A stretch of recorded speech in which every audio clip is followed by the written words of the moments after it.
All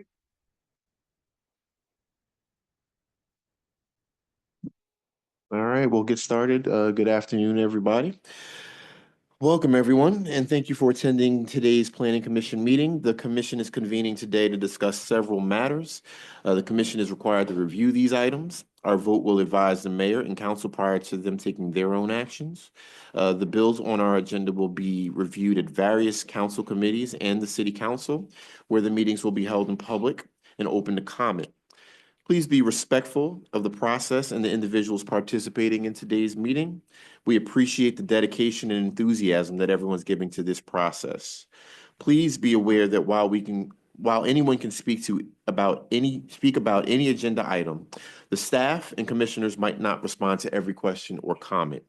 During public comment, please only speak to the agenda items that are being reviewed at that time. Please do not restate comments or questions that other members of the public have already commented on. The commission may request that comments from the public be limited in time so everyone has a chance to participate today.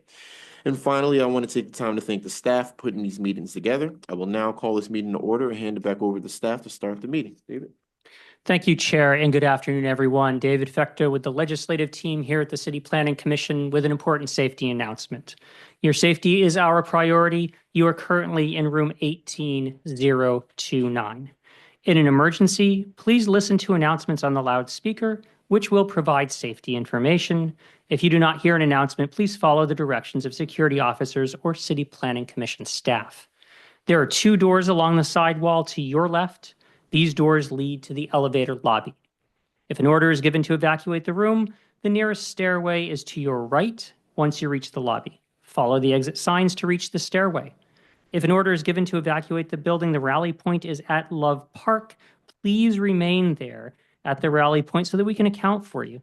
Restrooms are in the lobby across from the elevators.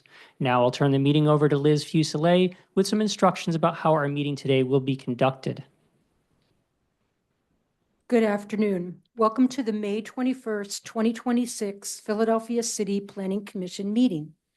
I'm Liz Fuselier with the Planning Commission staff here to review some brief housekeeping procedures for today's meeting. During the meeting, each agenda item will be presented by a member of the Planning Commission staff. Following each presentation, the chair will ask the commissioners for questions or comments. The chair will then ask the audience for questions and comments. After that, the commissioners will finish their discussion and vote. If you would like to speak during an agenda item's public comment period, click or tap on the raise hand button on the menu bar on the bottom of your screen at any time during that agenda item. You will be called on by the chair and have the opportunity to speak to the commission and the audience. If you're calling into the meeting by phone, you can press *9 to raise your virtual hand to speak. Please use the Q&A function only if you have questions about the meeting process. Please do not use it for testimony. This meeting is being recorded and will later be posted to our website. If you are in our audience in person, please come to the table when the chair asks for public comments. Write your name on the paper provided, turn on the microphone, and speak to the commissioners. Thank you for joining us today, and now I'll turn the meeting over to Jesse Lawrence, the commission chair. Thank you so much, Liz. I'll now call roll for the commission. Commissioner Clinton. Present. Commissioner Brown. Present. Commissioner Gonzalez. Present. Commissioner Valle. Present. And I believe we have Commissioner Lee online. Present. Thank you so much. We have quorum. Next order of business is to actually establish a new vice chair. I will now call for a nomination of a new chair, but before I do that, I'd like to humbly recommend and suggest that we nominate Commissioner Valle for her position and dual role as not only a planning commissioner, but the chair of our Civic Design Review Committee as well. And I also want to recognize Commissioner Somerville as well for roll purposes. So with that said, is there a motion to nominate a vice chair? I would like to make a motion to nominate Commissioner Valle. We have a motion on the table to nominate Commissioner Valle from Commissioner Brown. Is there a second? Second. Motion Second. properly seconded from Commissioner Clinton. I will now call roll. Commissioner Clinton, Aye. Commissioner Brown, Aye. Commissioner Gonzalez, Aye. Commissioner Somerville. Aye. Motion carries. Thank you you. so much. Oh, excuse me. Commissioner Lee. Aye. Thank you so much. Motion carries. Congratulations, Commissioner Valle. Next order of business on the agenda is the Executive Director's report. Director Howe? Thank you, Chair. Good afternoon, Commissioners and members of the public. Thanks for joining us. My name is Octavia Howell. I am the Executive Director of the Philadelphia City Planning Commission. The next Civic Design Review Committee meeting will take place on Tuesday, June 2nd at 1 p.m. And our next regularly scheduled City Planning Commission meeting is Thursday, June 4th at 1 p.m. We may also host a special meeting to review the capital program and budget amendments on Thursday, June 11th at 9 a.m. We will host these meetings in person at 1515 Arch Street in room 18-029, so in this room, and on Zoom. We're accepting applications for organizations interested in applying to become a registered community organization. This registration period will start on June 1st and will end on June 30th. Existing RCOs whose registration expires this summer should also apply in this cycle. We will send an email to RCOs who are due for renewal, notifying them about the upcoming registration requirement. We will host 2 free information sessions for RCOs. These sessions will be on June 16th at 6 o'clock p.m. and June 18th at 12 p.m. Both will be held virtually via Zoom, and both sessions will cover the same information. Google Philadelphia RCO to find the RCO site with information on how to register. Please send questions about the registration and renewal process to RCO at phila.gov or call the RCO coordinator at 215-683-4646. We have one zoning bill that can be approved as a matter of previous policy. Zoning Bill number 260530 fixes technical errors in the bill that the Commission approved in May 2025. That bill, 250436-A, enabled construction of a new parking garage at 10th and Ludlow Street. The Commission recommended approval of that bill with amendments. We have one zoning bill and 3 streets bills that meet our policy for administrative approval. Zoning Bill number 260422 authorizes basic systems and utilities in the SPPO-A zoning district in the area immediately surrounding the Gustine Recreation Center in East Falls at 4540 Ridge Avenue. The Water Department is building a new water pumping station to replace an existing building in this area. The Art Commission has approved the project. The city issued zoning permits in 2025 after the zoning board approved a special exception. Today's zoning text change will ensure that future work on this facility will not need zoning board approval. The following streets bills meet the city's policy for complete streets. Bill number 260340 allows various encroachments at 323 North Broad Street. These include benches, planters, and bollards. This will leave a minimum of 13 feet 4 inches of unobstructed sidewalk width on North Broad Street and 6 feet 5 inches of unobstructed sidewalk width on Venango Street. Bill number 260383 allows various encroachments at 2955 Market Street. These include PennDOT bollards, structural bollards, and planters. This will leave a minimum of 9 feet 6 inches of unobstructed sidewalk width. Bill number 260425 allows various encroachments at 3601 to 3607 North Broad Street. These include 1 decorative puzzle wall, 3 tree planter boxes, and 4 non-standard bollards. This will leave a minimum of 13 feet 8 inches of unobstructed sidewalk width on North Broad Street and 6 feet of unobstructed sidewalk width on Wood Street. This concludes my executive director's update. I am happy to take any questions and will turn the meeting over to the chair. Thank you so much, Director Howell. Any questions for Director Howell on the executive report? Seeing none, we'll get right on into it. We have a very robust agenda today. That's probably an understatement.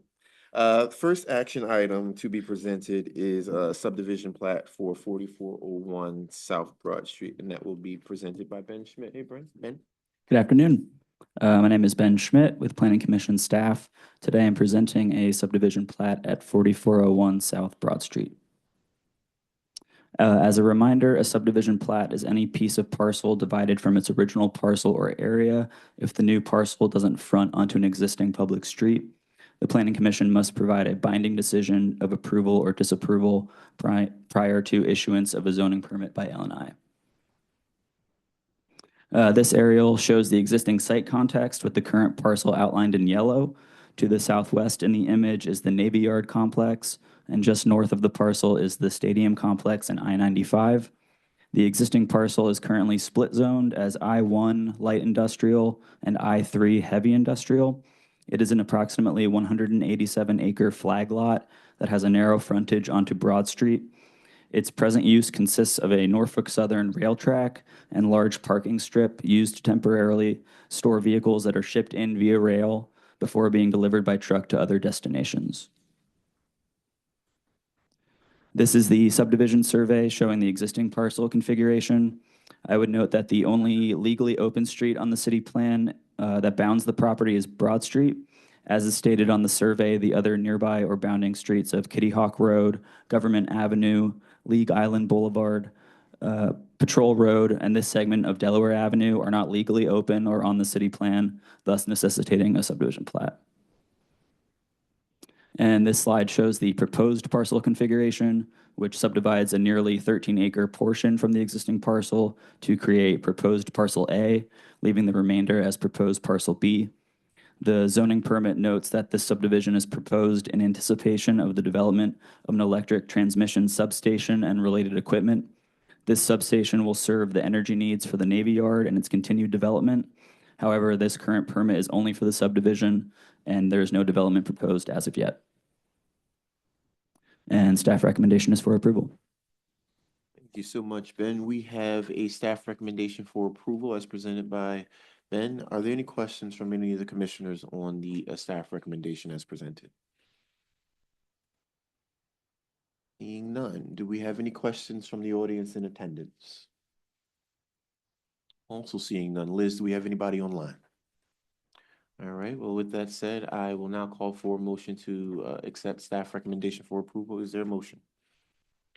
I move to recommend approval of the staff recommendation. We have I a second. motion from Commissioner Valle, properly seconded by Commissioner Somerville. I'll now call roll. Commissioner Clinton? Aye. Commissioner Brown? Aye. Commissioner Gonzalez? Aye. Commissioner Somerville? Aye. Commissioner Valle? Aye. And Commissioner Lee? Aye. Thank you so much. Motion carries. Appreciate it, Ben. Next item on the agenda is a review and comment item, school district's fiscal year FY 27 capital budget for 27 to 32.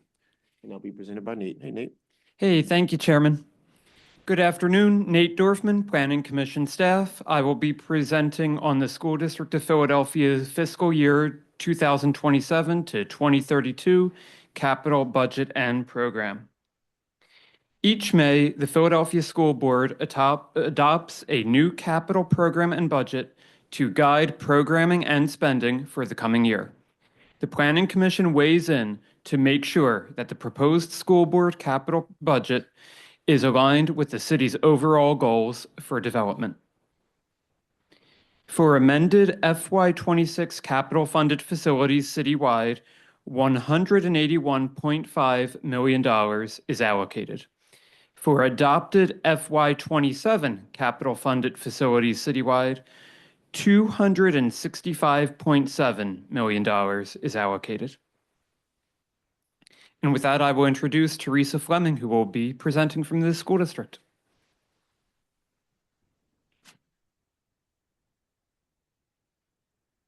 Good afternoon, members of the City Planning Commission and community members. Thank you for joining us today for the FY27 budget presentation.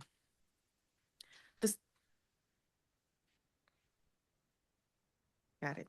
Thank you. The School District of Philadelphia will provide an overview of the progress within the Office of Capital Programs.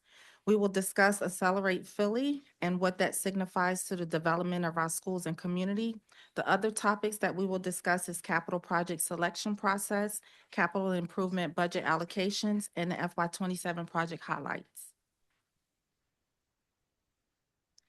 Dr. Watlington's vision, Accelerate Philly, is an exciting strategic plan that focuses on the following priorities.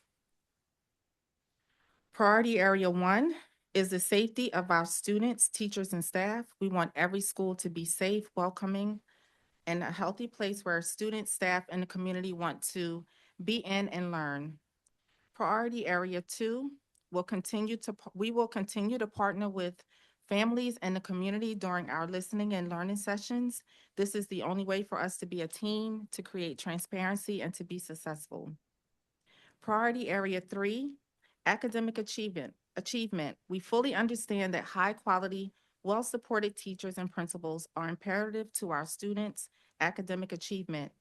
The goal is to consider various course offerings that fit our students' interests and goals, but also meets their unique learning needs. Priority area 4, the district will intentionally hire and retain a workforce that reflects the demographics of our student populations, provide ongoing and relevant professional development, and create opportunities to attract and grow individuals who will service our students well. Priority area 5 is to deliver efficient, high-quality, cost-effective operations to achieve our goals as a district and to drive progress toward accelerated student achievement. We must have productive and equitable operations supported by high-functioning systems, clear prioritization, and strong accountability. Next, we will have an overview of our capital project selection process. I'd like to provide a little bit of background and context for today's discussion about our facilities.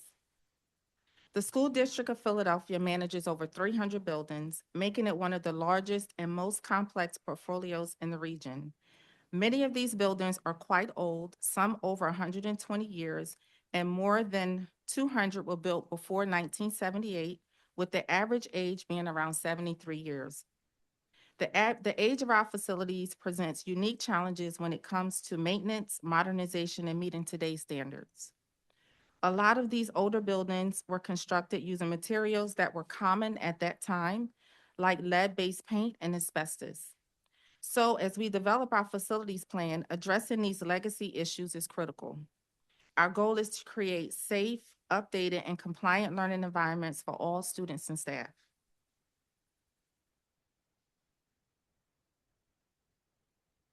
And we will now have an overview of our capital improvement budget allocations.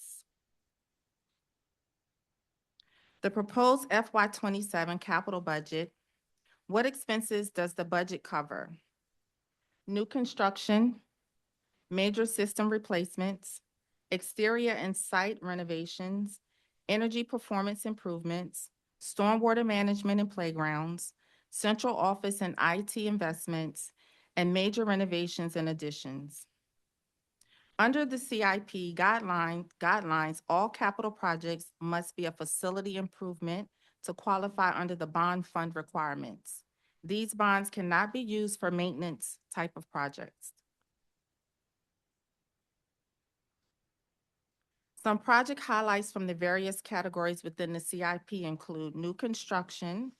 2 new schools were recently completed in December of 2025 and occupied in January of 2026. That is the Amy at James Martin Middle School and also the Thomas Holm Elementary School. The CIP includes 1 new elementary school, which is going to be the Comley Elementary School to begin in FY 30. Major renovations include projects in construction such as Bethune and other sites like Howe, Welsh, Harding, and Beige Martin, which are all in the pre-planning phase. We have HVAC renovations currently underway at EW Rhodes, Kensington High School, Feltonville Intermediate, and Ethan Allen. Exterior renovations include Frankfurt High School, Overbrook High School, Stetson Middle School, and Forest Elementary School. Energy improvements include solar panel installation projects at 6 schools. We also have electrical upgrades at Omni High School, Overbrook High School, Roxborough High School, Howe Elementary, and fire alarm projects at Phase 3 sites. New additions include projects such as Cornell, Catherine, Bache Martin, Marshall, Forest, Kelly, and Ronhurst, plus the modular addition at the Logan School. Site improvements include, most of these are for our athletic sites at Frankfurt High School, Olney High School, Northeast High School, the Gratz Athletic Site, Germantown Athletic Site, and Roxborough High School.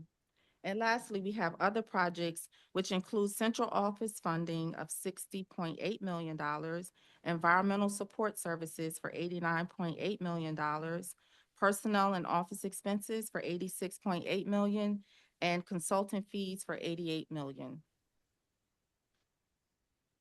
We also have a contingency reserves for $98.7 million. So now I'm going to share a few of our highlight a few of our capital projects. And this isn't just limited to FY27. So this slide here highlights projects that are currently moving forward with design and construction. Some are also in pre-planning. We have our new construction and additions. New school, we have a new school that will be constructed in the Northeast, which is going to be the Comley Elementary School. That school currently serves students in grades K-5. And our plan is to expand that school to become a K-8. And with that, we will be adding additional building to that site. So it will be two school buildings on one site to accommodate the expanded grade band. We also have new additions and major renovations, which will incorporate all of our priority 1 and 2 facility improvement projects. This is going to increase building capacity by adding classrooms and also accommodating the need to expand current conditions at a school such as the gymnasium or the cafeteria, and also to modernize our school buildings. We have HVAC renovations slated for Fountainville Intermediate as well as EW Roads. Again, those are currently underway and in progress. For Barton, Diston, Ethan Allen, Cornell, and Overbrook Elementary Center, Education Center, those are currently in the pre-planning phase. All of these projects will provide much-needed upgrades to existing and outdated HVAC systems that will improve temperature control and indoor air quality for the students. We have exterior renovations such as Roxborough High School, which is underway with an exterior door replacement project to enhance building security. Finletter and Barton both have exterior facade renovation in progress that will help to stabilize the building's exterior masonry facade and improve safety for the students. Kensington High School has an exterior facade renovation in progress that also includes a window replacement, which will help improve or provide more energy efficient building. Blaine is undergoing a window replacement project as well, which is being partially funded by the PA State Facilities Improvement Grant. As mentioned earlier, we do have some energy performance improvements underway, which are 6 solar projects. 3 are currently in progress, being at Saul, Mayfair, and Propel Northeast. And then we have 3 more that will that are in the planning phase at Dobbins, Furness, and Hamilton. Fire alarm replacements. We have many outdated systems in our facilities, which require us to have a daily fire watch of the building every day. So we have 17 fire alarm projects that are either under construction or many of them are in the design phase. These projects, again, will replace the outdated systems. They will improve the critical life safety systems to protect our students. And we also have an additional phase 3 that's going to begin in FY27. Also, we have bathroom renovations underway. We have been taking an intentional look at how we can improve ADA accessibility standards in all of our facilities, specifically around our restrooms. We currently have a project underway at the Childs Elementary School. We also have a project underway at the Martha Washington School. Both of these were partially funded by the PA State Facility Improvement Grants. At this time, we will take any questions that you may have. Thank you. Thank you so much. Any questions on the review and comment item presented here today by the school district from commissioners? Commissioner Somerville? Good afternoon. Thank you for your presentation. Just want to get an idea of the time that it takes to complete the capital project. I'm speaking more of like HVAC. How were those determined? It seems like you have quite a few already in the pipeline, which is good news, right? Yes. But how are the buildings and the schools selected, and what is the time frame to get the projects done? Average, on average. On average, I'm gonna say a project is typically about 36 months because, you know, we have the planning phase, we have a design phase as well as the construction phase. In between, once we complete the planning phase, we have to go through a procurement process to bid out the design work that's required for that. And then once the design is completed, we then go back through another procurement process before we can move forward and award someone for the construction phase. I will call up Vince Pagliaro, who can speak a little bit more in regards to how we're selecting those facilities. You're welcome. Thank you. Good afternoon, Vince, and welcome.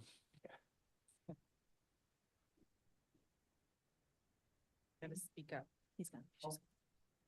Okay, thank you very much. So our process is basically the same as it was last year. We have pre-qualified contractors that have to bid, and it's a pre-bid type service through an RFP process on the construction. On the professional services, it's done with a professional service contract, either IDIQ or an RFP process. Mainly it's IDIQ to keep the time frame down to a minimum. On the construction side, the procurement can take about 3 to 4 months. Design can take up to anywhere from 6 to 9 months. Construction can be anywhere from 18 to 24 months. So the duration times, depending upon the type of project it is, if it's a modernization or fire alarm, whatever it may be, but new constructions can take up to like 48 months. Did I miss anything? No, I do have them. But no, just still in terms of schedule, how, like, what's the schedule to accomplish what was presented? So that's individually each project, but how are they taking place collectively? So as you can see, the CIP runs from 2026 to 3032. Yeah. So those timeframes are all within that time frame of those projects to deliver all 3 phases. Okay. When we're only talking about 2, the bond funds that we have right now is for the 2 years. All the outside of the last 3 or 4 years going forward, we don't have bond funds for that, but they're projected costs. That would be once we get bond funds, and the bond funds have been approximately 350 million per year And if I for may. the 2-year period. I'm sorry. And if I may add, because we do have our facilities master plan that was recently adopted by the board, many of our projects now are scheduled to align with the recommendations from that Okay. plan. So some of these projects that are in pre-planning are definitely aligned with how the plan is phased in over Okay. a 10-year period. But this, the first 5 years of the plan is incorporated into the CIP. Okay. One question, and I don't know who can answer this as well. As you're going through your procurement process, I'm interested in hearing about the approach around sustainability installations. You talked about solar. We're talking about HVAC on buildings that were built before 1978, right? So the cost is very prohibitive, right, and costly. So what are you considering as other options to make it more cost effective, whether or not it's solar, sustainability, or other companies that can support that? Vince, would you like to Sure. respond to that? We have in some of our design standards put in solar energy in some of our newer facilities as part of the design standards. We work with PWG and the other folks for the utilities to be able to correlate that and produce that within our budgets. You know, that's the toughest part, is designing within a budget. It's easy to say, yeah, we can put that in for $50 million, but quite frankly, we just don't have the budgets to do that. So the efficiency part comes in for us to be able to look at potential grants, ESSER fund projects that are out there that can support our needs.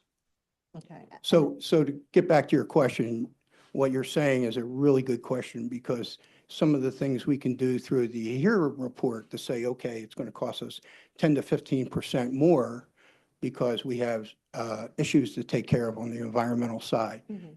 Unfortunately, sometimes when you're dealing with buildings that are 72, 73 years old, you never know what you're going to find once you get in there. So you do have the unforeseen conditions that we have to allow in our program reserves to be able to carry those fundings through. Is priority given to the lower schools, elementary? Not that I want our high schoolers to be hot, but our babies. Yes, obviously we do, but the biggest thing is when we do the assessments with the school, that pretty much dictates our priorities, how bad that school is and what we need to do to be able to get in there to do it. Because quite frankly, anytime you're working with environmental issues and all, you never know what you're going to get into. But that's a high priority because that's part of our, what we're trying to do to keep safe facilities at all time. Did I answer your question? You gave me more understanding, yeah, clarity. I appreciate that. No, thank you. My I pleasure. appreciate it. Thank you, Commissioner Somerville. Any more questions from any other commissioners? Commissioner Brown? How's everything going? As a fellow Capitol person, I know some of the challenges. So, Uh-oh. yeah, I'm glad you're on the hot seat. So in one of the challenges we found is let's say post-COVID, there was some of the materials and things of that nature. There was a significant difference between the pre-COVID cost of things and the post-COVID cost of things. Have you seen some of the normalization of like either the supply chain or cost for like improving, like the standard improvements, like HVAC, things of that nature? Yeah, we have, Chief, can I? Go right ahead. I'm gonna step on your toes. Yeah, we have, and it's a really great question because early on, we found not just the cost essential issues that came upon us, but it was the delivery schedule. Emergency generators that normally took 24 weeks were taking 72 and 90 weeks. Switchgear, electrical switchgear killed us. You know, you're a year out. So, you know, you talk about your timelines, again, you know, in 2020, what we experienced with COVID, you know, that's something we've never experienced prior to that.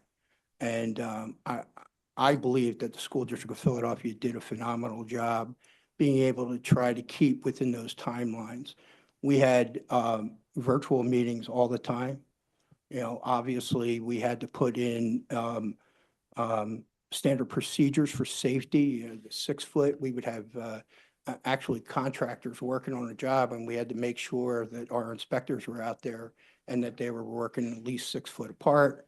We're following all the safety regulations and all, and we did that type of criteria to be able to make sure the safety of the individuals and the safety of the school superintendents and everybody else that's out there, principals and the teachers are safe, even when it's an occupied or unoccupied facility, because you don't want any environmental conditions to come back later on in your life and cause complications. But to answer your question, yes, as far as the material costs, we're finding that material costs are coming down to normal again. When you were paying $14, $15 for a 2x4, $90 for a 4x8 sheet of plywood, that's since reduced, you know, to maybe $36 to $40 for a 4x8 sheet of plywood. So yes, to answer your question, yeah, it's very competitive now than it was during that time frame. And then I have like one last question. Okay. So this is more of a as we find our facilities, there's a number of needs at that individual facility, right? And we talked about different, like, I'm gonna call it portfolios of work. So like each facility might need HVAC work, but they might also need a variety of asbestos abatement, things like that, right? Do you find yourself, as you're developing your budget, do you find yourself saying we should tackle a specific type of improvements at multiple facilities? So, or do you find yourself saying, it's better to do holistic renovations at an individual school? That way we can kind of package it in one bid process, one design, and then we'll just kind of clean out that whole school as opposed to doing, let's say, all HVACs or all roofs or all this across the portfolio. Another good question, you know, it is a competitive bid process that we have. And sometimes we analyze certain things based on the Separation Act. Separation Act came in 1913, I believe, and we're one of like 4 states that still go that route. And unfortunately, you know, that's a complex additional cost that we have to pay for our construction projects, the overhead and everything else that goes with that. And so that is a point factor for us when we're evaluating buildings and saying, okay, do we want a multi-prime contractor coming in? Do we want to do it all at once? Or do we want to take it into, say, like there's 2 or 3 fire alarm projects that are out there? Maybe we can bundle them up. But again, we're in a situation where it's competitively bid. So we have to make sure that everybody gets an opportunity to bid on those projects. Does that answer your question? All right. I have a question. So when you were speaking before, potentially when a project is delayed because, let's say, materials, or there is a holdup because of an environmental issue, is there a process to be able to pivot and address maybe other priority capital repair items, maybe at a different school, so that the work continues and the capital program continues to advance onto completion? Well, are you speaking of a single project, or are you speaking of numerous projects going forward? It could be numerous projects. So numerous projects going forward, that's not an issue. You know, that's never our problem. The problem is when you have a single project and you run into those kind of problems with the environmental. We have an A team. We have somebody on board that can go out there and they do it all the time. They take care of issues that we run into that are unforeseen conditions. Our contractors are out there working and they discover something in a chase way that, we had no idea was there, and it's hot. And so our A team goes out, takes care of that. We have contractors on board to support that. So yeah, you have the unexpected time delays, but we've got it down pat to a point where we know who to depend on and when we can get out there to do it. Okay, thank you. Does that answer your question? Yes. All right, thank you. And I believe we have a hand raised by Commissioner Lee online. Am I correct? Commissioner Lee? Yes, thank you very much for the comprehensive presentation. I have 2 questions, one relating to new construction. Commissioner, can you speak up just a little bit so we can hear you better, please? Thank you. Sorry to interrupt. Sure. I have 2 questions, one relating to new construction and second relating to renovation. All your new construction for new buildings, are you adhering to, I guess, a city standard of LEED Gold certification for new school to promote health and well-being, sustainability? And then second, renovation. You had mentioned that fossil fuel chiller, boiler replacement, legacy systems. Is there an articulated philosophy on moving away from fossil fuel when you mentioned priority 1 is safety and well-being? You can answer, Vince. All right, thanks. I mean, I can. Thanks, Chief. know a little I bit know of it, Chief but can he answer. knows She just all- put me he on the gets into spot. all the details. If you could review some of your questions again, it would be helpful, but I think I understand the first one, yes. We look at, our design standards incorporate many of the gold standards for either silver, gold, or platinum. We have 2 buildings that we just did recently, Thomas Home, and I believe Cassidy is too, and Amy at James Martin are achieving gold. Now, you have to wait till a following year to determine if you're energy-wise, you're meeting those goal requirements. So right now, it looks like we're online, so we don't have any problem with that. So to answer your question, yes, it is a big design standard requirement within our design standards to be able to uphold the sustainability of green buildings. The second question could you go over again because it was something on renovation projects?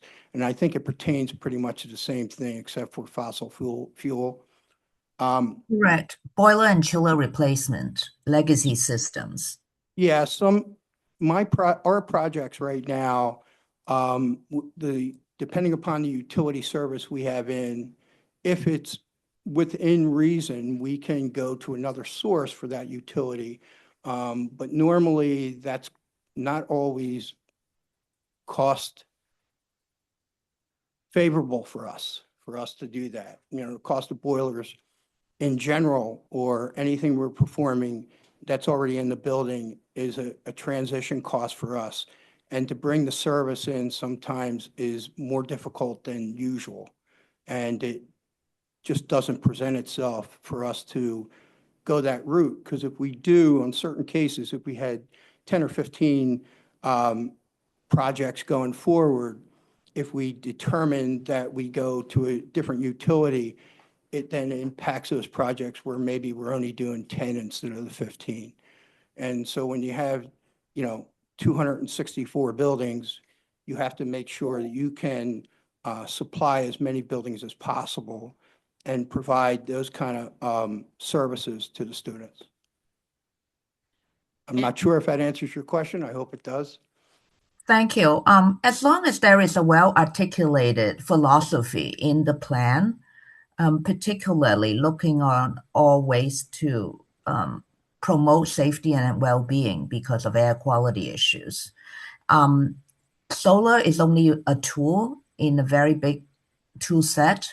So if there is a holistic thinking in moving the school system towards a higher standard, that would be encouraged.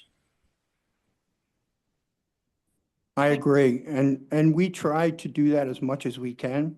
The HVAC portion of a building is, a major consideration for us when you're talking about students and trying to keep them awake, that they want to learn in an environment that we're producing for them. So I agree wholeheartedly, and we do address that as much as we can within our design standards.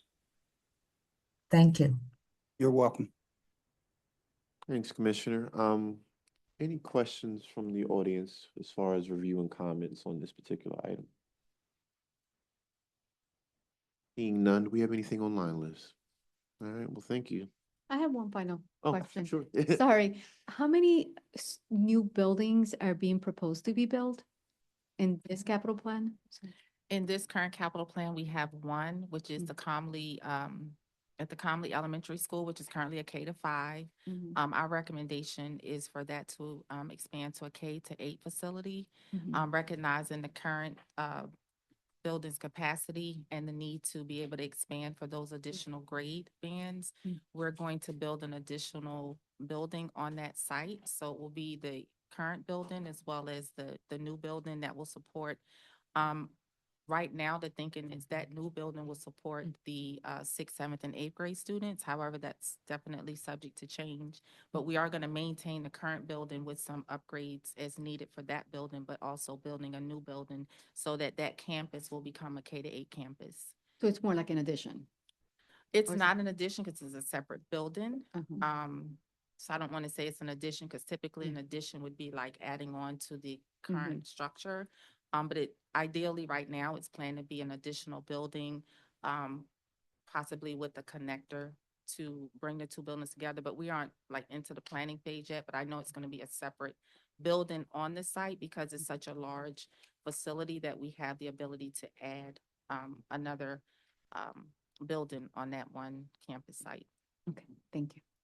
And I just wanted to clarify, if I'm not mistaken, Vince or Patrick may be able to correct me if I'm wrong. We did just recently receive Gold LEED certification at 2 facilities, and it was the Amy at James Martin and Cassidy, and that's what has been within the past 60 days. So I'm proud to share that with the group here today. It's great news. Thank you. Thank you. And thank you for the presentation. You're welcome. Thank you, Vincent. Thank you.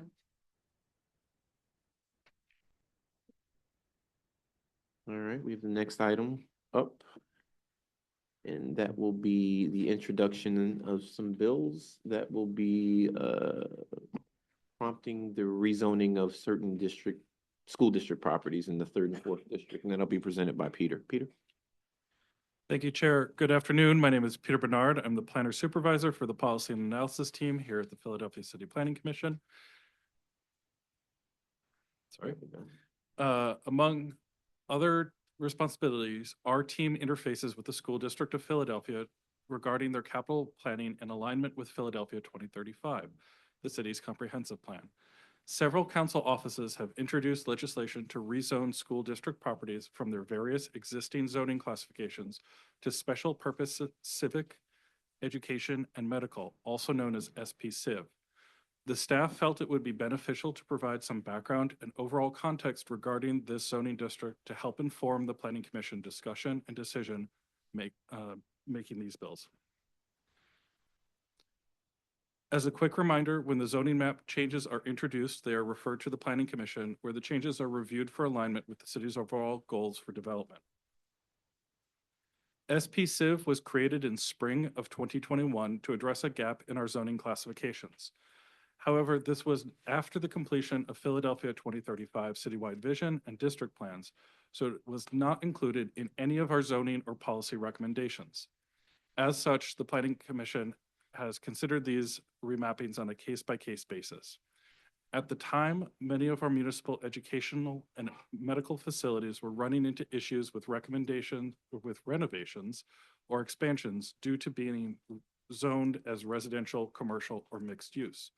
Allowing these uses by right in the existing zoning districts would have also created issues by expanding the area of potential impact to much of the city. SPCiv addressed both these concerns by creating a new zoning district that allowed for by right development of these uses where the district was mapped. However, SPCiv was not automatically applied to existing facilities and has only been mapped to locations by request of the property owner or city council. As such, many facilities across the city have existing zoning that matches the surrounding neighborhood, such as the example above, where a school building is currently zoned residential. While the comprehensive plan does not directly recommend SPCiv, it does have a number of policy recommendations to consider. Objective 2.3.1 from the citywide vision recommends encouraging institutional development and expansion through policy and careful consideration of land uses.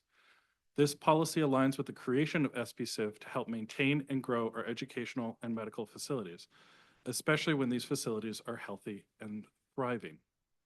However, Goal 3.1 has a number of objectives, including 3.1.1, 3.1.2, 3.1.3, focused on reducing or preventing vacant buildings and land.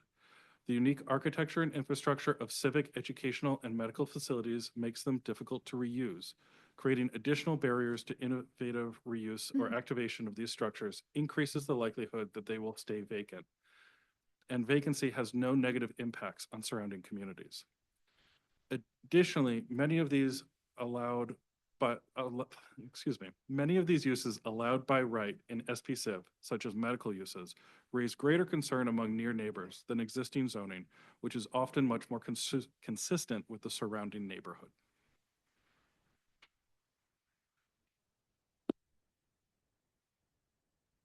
Thank you, Peter. Now we'll get into the actual action items to be presented and/or recommended as presented. First one, I guess we'll take them collectively, is 2 items in the 3rd district, 2 zoning bills, 260-239 and 260-238. Brian? Sure. We're going to hold 2 separate votes though, so we'll vote at the end separately. Understood. Yes, sir. Good afternoon. My name is Brian Wenrick of the Planning Commission staff. Today I present to you 2 bills. I'll just jump ahead to the first one.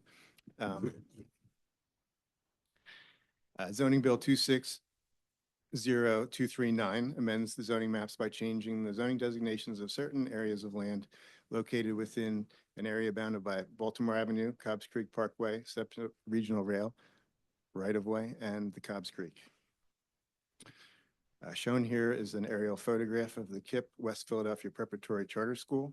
This bill proposes to remap that location from RSA 5 to SP Civic Institutional. Shown here is the existing zoning map. The current site is zoned RSA 5 residential and is proposed to go to SP Civic Institutional. The staff recommendation is for approval. The School District of Philadelphia owns this property, and this property is intended for current and future use as a school, for which SP Civic Zoning District is recommended. Thank you. And with that said, we have a staff recommendation for the approval of zoning bill number 260239. Any questions from the commissioners on the recommendation as presented? Seeing none, do we have any questions from the audience in attendance here? I would like to make a comment, so this, You got to go to the table and announce your name. And just restate your name, please, for the record. Teresa Fleming, Chief Operating Officer for the School District of Philadelphia. I would like to clarify, the zoning bill for this specific parcel is owned by the School District of Philadelphia. There are 2 active school programs in this building. The School District of Philadelphia operates the Motivation High School in this facility. We lease space to KIPP West Philadelphia Prep Charter. So I just wanted to clarify that for the group. Thank you. Any more questions or comments from the public in attendance? Seeing none, Liz, do we have anybody online? All right, well, we can back to the recommendation as presented. We have a recommendation for approval. Is there a motion to accept the staff recommendation for approval? I make a motion to accept the staff recommendation for approval. I second. We have a motion on the table from Commissioner Gonzalez and properly seconded by Commissioner Valle. We'll now call roll. Commissioner Clinton. Aye. Commissioner Brown. Aye. Commissioner Gonzalez. Aye. Commissioner Somerville. Aye. And Commissioner Valle. Aye. Motion carries. Next item, will be That- presented again by Brian, bill number 260238. Thank you again, Brian Wenrick, Planning Commission staff, 260238. This bill is to amend the Philadelphia zoning maps by changing the zoning designations of certain areas of land located within the area bounded by Ludlow Street, 41st Street, West Gerard Avenue, and North 48th Street. This bill proposes to remap 4 schools within the 3rd Council District. I will describe them to you from north to south, the way they're presented on this slide in greater detail. First is Blankenberg Elementary School, which exists as RSA 5, single-family residential, and is proposed to go to SP Civic Institutional. Parkway West High School is currently zoned RM1 multifamily and is proposed to go to SP Civic Institutional. Martha Washington Elementary School is zoned RSA 5 residential and is proposed to go to SP Civic Institutional. And Paul Robeson High School is currently zoned CMX4 mixed-use commercial and is proposed to go to SP Civic Institutional. The staff recommends these bills not for approval because these locations are now on the school district's list of properties for realignment, and the future use of these are unknown at this time. Thank you, Brian. Well, first of all, just to recap, staff recommendation for not approval for zoning bill 260238. Are there any questions or comments from the commissioners for the staff recommendation as presented? I'd just like to have a little bit more context on the reason for the not for approval. So you mentioned they're in question, or? Their future use is unknown at this time, so. They're all vacant right now? I can't answer the Okay. details of all those questions. I don't know Yeah. if you want to, all the experts out. Nope. Yes, thank you. Good to see you again. Well, yes. I will stay here just in case I'm needed. So the 4 schools that were named was, just for clarification, Teresa Fleming, School District of Philadelphia, Chief Operating Officer, Robeson High School, Blankenberg Elementary School, Parkway Northwest, and Martha Washington. All of those schools are currently active buildings with school programs. And all of these buildings are actually, have a recommendation in the facilities master plan as well. And their recommendation is? So, and I can call Dr. Osei up here. He's our executive director, who is leading the facilities master plan process. So Patrick, would you please come up and provide more details? Good afternoon. My name is Patrick Osei, Executive Director, Facility Planning. Blankenberg currently, based on our scenario, is going to be closed. The building will be later reviewed either for repurpose or conveyed to the city. The next one, if you can go back so that we can check. Parkway West, it will be active, but we are going to move Martha Washington program to Parkway West. So the building is currently active and it's going to be active based on, there will be 2 programs on site. One will be the Maya, which is currently there, and then Parkway West will move out, and then Martha Washington will come in based on our scenario. The next one is Martha Washington. Because we are moving them to the Parkway West High School site, that building will be repurposed for district use. The last one is Paul Robeson High School. Based on our scenario, the program is going to be closed, and we will move the program to Motivation, which has the CAPE program. And then the building will be repurposed for building district use. So to be clear, Yes, thank you. Parkway West will continue to be used for educational purposes. Correct. Martha Washington will continue to be used for educational purposes. Correct. Okay, But this bill is the whole package of all 4 Understood. together. Right. Yes, that's right, correct. understood. So, I'm sorry, Dr. Singh. So Blankenberg and Paul Robinson will be closed, non-operational for educational purposes. It's still going to be used because we are going to use Martha Washington as a swing space. In case we are doing new construction, we can move students to that building. For Blankenberg, I need to check because I know that the building is going to be closed, but either to repurpose to the city or we are going to use as a swing space. Okay, Right, so I'm trying to understand why we're not for approval if they're still Right. being used for educational purposes. Well, that's what I'm wondering. It sounds like one will remain for district use for the school Correct. purposes, but Correct. one you're saying might be going back to the city, might be. That's what I need to check first before I can Yeah. make that. right. So, yeah, I mean, based on what I just heard, it's 2 potentially, Parkway, Martha, and actually 3, Robeson. Yes, all the 3 is going to be used for, Okay. district purposes. But for Blankenberg, I need to check that one. Yeah, so just to clarify, our recommendation is based on the expectation that these schools, or I think at least 3 of them were on the closure list and not going to be utilized for school purposes. So that's the basis of that recommendation. I want to emphasize what Brian said is that this is a package. So what we do for one of these schools, we do for all of them. And so we would find if we were to move forward with this proposal, then we would have at least one school that is likely to be, it'll be zoned for civic and not necessarily going to be used for that purpose. And so it would be preferable to have those broken up if there's going to be different outcomes for different schools. Correct. Thank you. And to be clear, if not for approval, they would just remain the existing zoning, which is, Yes, they would be there, and each of them have different zoning, but they would have the zoning that's currently on its site. And just also a question for you, for those spaces that are swing spaces, is that there are potentially going to be students in those spaces or that the school district is using it for other purposes? Correct. There is going to be students. In case we are doing construction and we know that it's going to affect students, we move students to those spaces.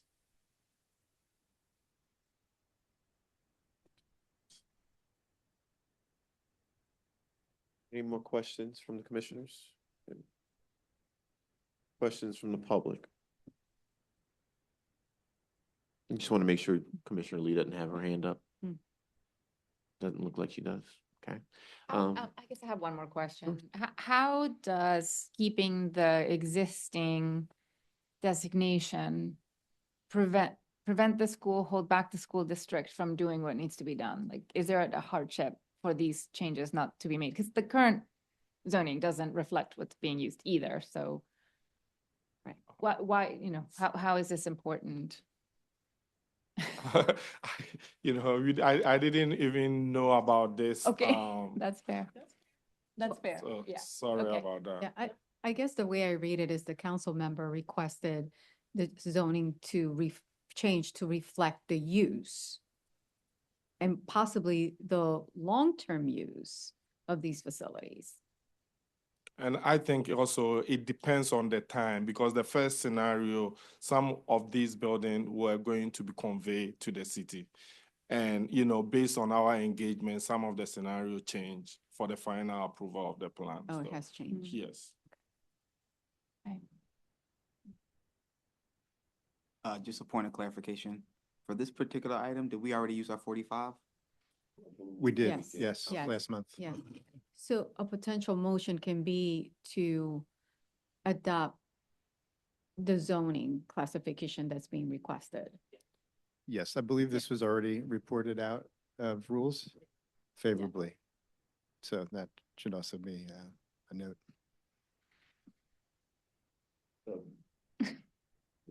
Okay. We just want to poll, make sure there are no more questions online or in live. All right. All right, well, we have a staff recommendation for not approval. But we also have the option to make another alternative motion here as guided by our cheat sheets. So guided by the cheat sheet. Sorry. Okay, we do have a question. Liz, would you provide?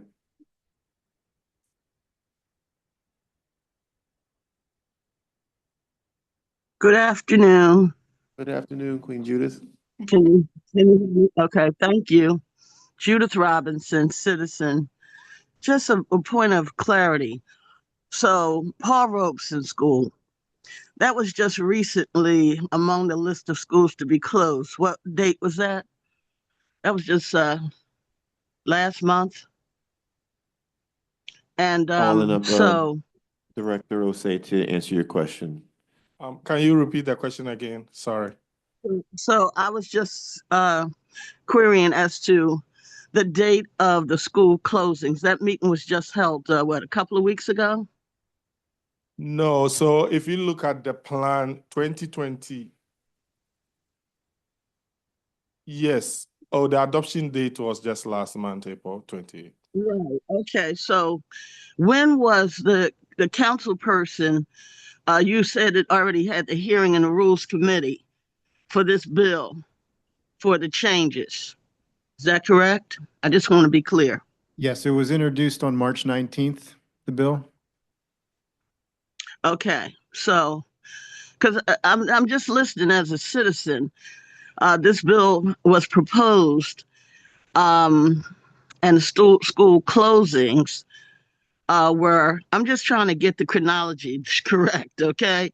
Because I'm hearing council people kind of rant and shut down meetings, etc. But this was kind of all in the works. I just want to get clarity on that. Am I correct?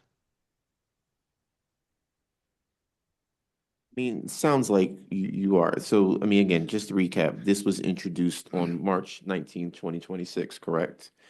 Voted out of rules favorably. Last week. Last week. But we took it to the commission last month. I think it was the 19th. or And maybe the day we took it to before. the commission last month at our monthly meeting of April. We held it. It was voted out of Rules Committee favorably just as last week, as recent as last week, correct? Yes. Yes. And the information has been evolving. I just learned some new information here. So I'd like you to go ahead and make your vote. Okay, listen, I appreciate that. But just as the citizens who are watching all of this, I'm really concerned that it appears that these things were already in the works, but we heard all of this, I would call it theatrics, performance regarding the school closing, especially as it relates to Paul Robeson School, named after a very powerful African-American man, citizen of the world, really. So I just want to know, will that name remain on that building, or will some other building be named in honor of this great hero? Thank you. Question for the school district? It's in the planning stage, but we are thinking about, adding the name to Motivation, the Cape building. So it's in the planning stage. So we will do engagement with, the school community to come out with the name. All right, thank you. So I'd like to make a motion. I move to recommend approval of Bill 260238. A motion on the table to recommend for approval of bill number 260238. Is there a second?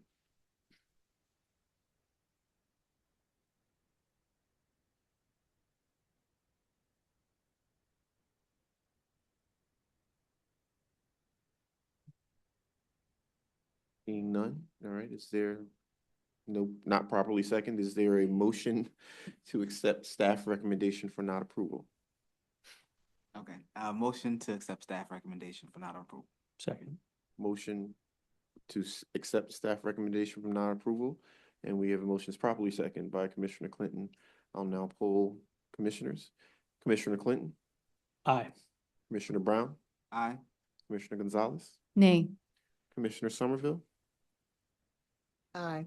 Commissioner Valle? I'm going to abstain. And Commissioner Lee? I abstain. And also, for the record, the last bill, I hadn't been polled and I also abstained. 3-9 was the last one. 3-9 was the last one. I actually just took the motion out of order. It looks like we finished on this one. We'll get to that, but we have. Right.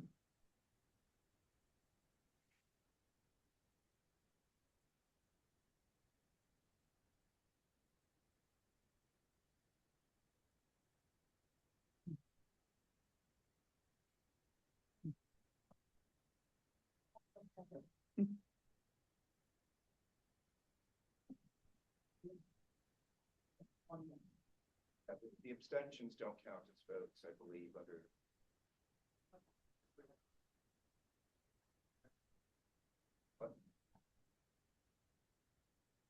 Motion passed, and apologies, it appears that I did not call Commissioner Lee on the last vote. So we'll call a revote again. Can we get back to the recommendation for 260239? I'm so sorry, Commissioner Lee. I'm used to you sitting right across from me. Yeah. Not at all. All right, so just getting back and redoing this, we have a staff recommendation for approval for zoning bill number 260239. Is there a motion to accept the staff recommendation for approval? Yeah. Commissioner, just redoing everything. I'm sorry, y'all. Bear with me. I appreciate you. We have a motion properly seconded by Commissioner Gonzalez, a property motion on the table from Commissioner Gonzalez and properly seconded by Commissioner Valle, and I will now call roll again. Commissioner Clinton? Aye. Commissioner Brown? Aye. Commissioner Gonzalez? Aye. Commissioner Somerville? Aye. Commissioner Valle? Aye. And Commissioner Lee? Abstain. Thank you. Motion carries. Thank you. Thank you, Brian.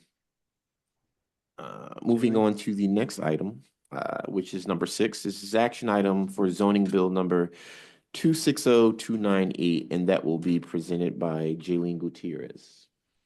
Hi, good afternoon. My name is Jaylene Gutierrez with Planning Commission staff, and I will be presenting zoning bill 260298 to amend the Philadelphia zoning maps by changing the zoning designations of certain areas of land located within an area bounded by Ridge Avenue, Spring Lane, Haggis Mill Road, Port Royal Avenue, River Road, and the Montgomery County line. This bill was introduced by Councilmember Jones, Thomas, and Ahmad on April 9th, 2026, and was previously held for 45 days at the April 16th, 2026 Planning Commission. So this bill addresses the area outlined here. It originated via a request from the City Council office to match the longstanding institutional use of Lincoln High School, here in the middle, outlined in the yellow. Also in the area are the Renfrew Center, the Schuylkill Environmental Center, and a few residential subdivisions further up towards Ridge Avenue. These are just some views of Lincoln High School from Spring Lane. Lincoln is a public high school on an 18-acre site owned by the School District of Philadelphia. And as of April, the high school is no longer on the school district's closure list. This is the existing zoning on the site. So you have RMX1, residential mixed use to the north. And then the rest of it is RSD3, residential single family detached, which includes the site that the school sits on. And then this is the proposed zoning, which changes Lincoln zoning from RSD3 to SPCiv, Special Purpose Civic, Educational, and Medical. Again, the purpose of this is just to better match the longstanding institutional use in this part of the community and make sure that it's preserved moving forward. So staff recommendation is for approval of zoning bill 260298, and I'm happy to answer any questions. Thank you so much, Jaylene.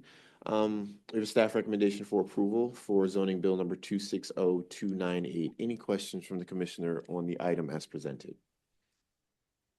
Just a point of clarity. Yes, sir. This facility is currently being used for educational purposes right now? As far as I know, yes, but I'll defer to the school district. Thank you, Jaylene. Welcome back, Teresa. Thank you. Teresa Fleming, School District Philadelphia. Yes, this school building is currently being used for educational purposes. This school was recommended for a in the facilities master plan to be the program will close at this facility, and it's recommended for it to merge or become a part of a program at another educational facility. However, the district does intend to repurpose and maintain this building for additional educational purposes.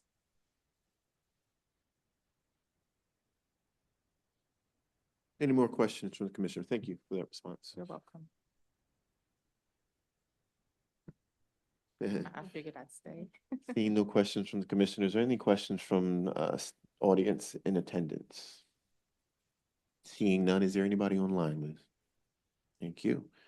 We now have, again, a staff recommendation for approval. Is there a motion to accept the staff recommendation for approval for zoning bill number 260298? I move to accept staff recommendation. We have a motion from Commissioner Somerville. I second. Secondly, properly seconded by Commissioner Valle, and I'll now poll.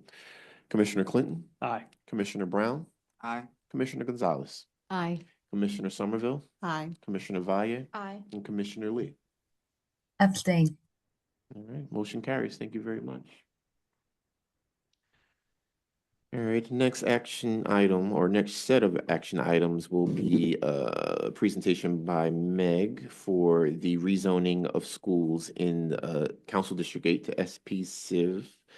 We have 4 different bills, all zoning bills. We will vote on them separately, but we will allow for Meg to present them collectively. Yeah. Hi. Good afternoon, commissioners. I'll be presenting staff comments on 4 bills to rezone schools or school buildings in the Northwest.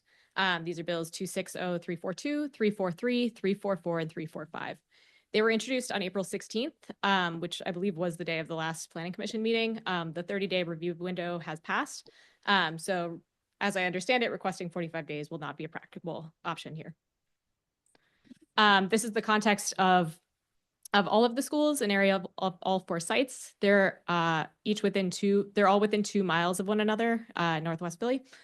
Each is a separate piece of legislation. There are similarities between all 4 sites, but I'll present them in groups of 2 to better consider neighborhood context for decision-making and discussion. The first is zoning bill 2342, I'm sorry, which amends the Philadelphia zoning maps by changing the zoning designations of certain areas of land located within an area bounded by East Washington Lane, Crittenden Street, East Tulpehocken Street, East Haines Street, and Ardley Street. And as well as 343 to change the zoning designations in an area of land bounded by East Washington Lane, Stanton Avenue, East Haines Street, and Ardley Street. This is an area of the Aubrey Superblock right by the Arboretum in East Mount Airy, which contains 2 of the school buildings under consideration. Parkway Northwest, 260342, is operating as a school and slated for realignment, and Ada Lewis, 260343 has been closed and vacant for over a decade. In addition to these parcels, the block contains Stenton Family Manor, which operates as a homeless shelter. There's urban agriculture use on the block, Aubrey Park and Rec Center, and a mix of residential and office uses. It also contains MLK High School, which has planned changes from the school district, including building modernization. The existing zoning is residential for both sites on this block. Parkway Northwest is zoned RSA2, residential single family attached, and Ada Lewis is zoned RSD3, residential single family detached. The proposed zoning for both sites is SPCiv, but under different bills. Special purpose, civic, educational, and medical. The council district goal here is to continue to use these facilities as schools. On a technical note, the council office and the planning commission are working to revise the legislative maps for technical accuracy, as well as potential inclusion of MLK High School. So the bill would need to be formally amended to address these changes.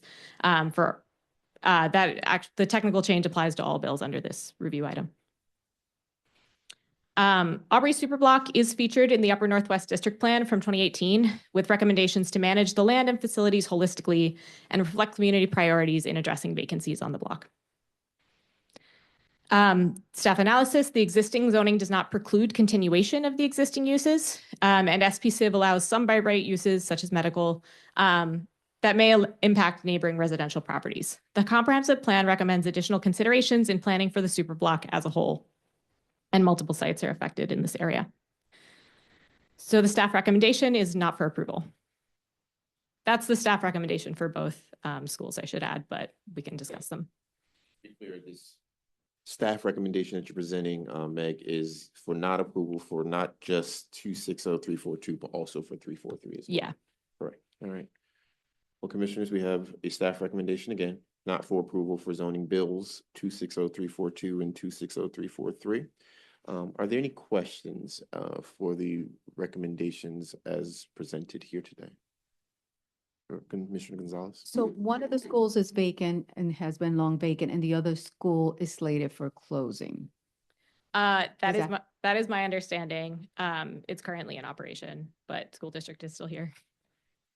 Yes, that is correct. The Parkway Northwest program is slated for a merging into the Martin Luther King High School as a honors program. So that building will remain in the district's portfolio to be repurposed for district purposes, such as swing space, what Patrick mentioned, but it also in our planning phase will determine if there's any other greater use such as to benefit the community. Okay. You know, one thing that I don't understand is that some schools, maybe it's just me, some schools are slated for closure and they're going to be intended for other educational uses, right? Or school district. But yet it's okay to change the zoning for those. And some schools that are going to be repurposed for educational purposes that are not, you know, they're going to be as used as within the existing use right now, but they're not being supported for approval. Can you clarify that? I can't clarify. I'm only here to support questions that's being asked as Right. far as the current use of the facility or the intended use in the future. The district was not involved in this process as far as this bill, the recommendations or. Yeah, because it makes sense, you know, to leave the, you know, the existing zoning for a school that hasn't been used, because we see that throughout Philadelphia. But then some of the buildings are going to be repurposed. So why not change the zoning to make it more, you know, compatible with the existing use or proposed use in the future? And then some are just not being supported. Just a question. That sounds like a question that's primarily directed at the staff recommendation. And it really is an understanding of, so we're aware of where closures were recommended, not necessarily of where we're talking about swing spaces. So we're receiving that information here on the site. I think particularly for the Ada Lewis building, that one we know has been long vacant. Right. And so our recommendation is consistent with just wanting to be able to see productive uses on the site. And that's generally the motivation behind the not for approval recommendation, is that we don't want to see, like we all, love to see all schools remain schools and get filled to capacity. That's our desire for the city. But we also don't want to see structures sit vacant and have a negative impact on the community. And when the zoning becomes restrictive to SPCIV, I think that we run that risk. So where it's right now, the schools are able to continue under the existing zoning. And so our recommendation is to leave it as is unless we have a clear plan for an alternate use, or like if it's staying a school, then we want the zoning to remain a school. Right. No, I do agree, and I do understand. I mean, there's various schools in North Philadelphia that have been long abandoned. Yeah. And a blight in the neighborhood. And, and one of the concerns that we've had is that we hear from time to time they're going to be repurposed and they actually are not and become further deteriorated. So I think, that we just want to hear, clarity as to what the plans are for the future. If they're going to be repurposed and reused, awesome, that's great. And if they're not, then, it makes sense to leave the underlying zoning so that it allows and it makes it easy for redevelopment. The other, just point of clarity, for the schools that were presented, the four, MLK is going to have an additional program placed in, is that what you said? Yes, so for Martin Luther King High School, which is currently severely underutilized, the Parkway Northwest program is recommended to merge into the Martin Luther King High School as a honors program. And we also have a recommendation to co-locate the Building 21 school program. So it would be a separate school functioning within one building, whereas Parkway Northwest will become a part of the Martin Luther King program itself. And the school district owns each one of these properties, is that accurate? That is correct. The other question, Octavia, I'm thinking, if this zoning remains the way it is and there is future plan for changing or a path forward, then they can always come back with zoning. That would be accurate, yes, Commissioner.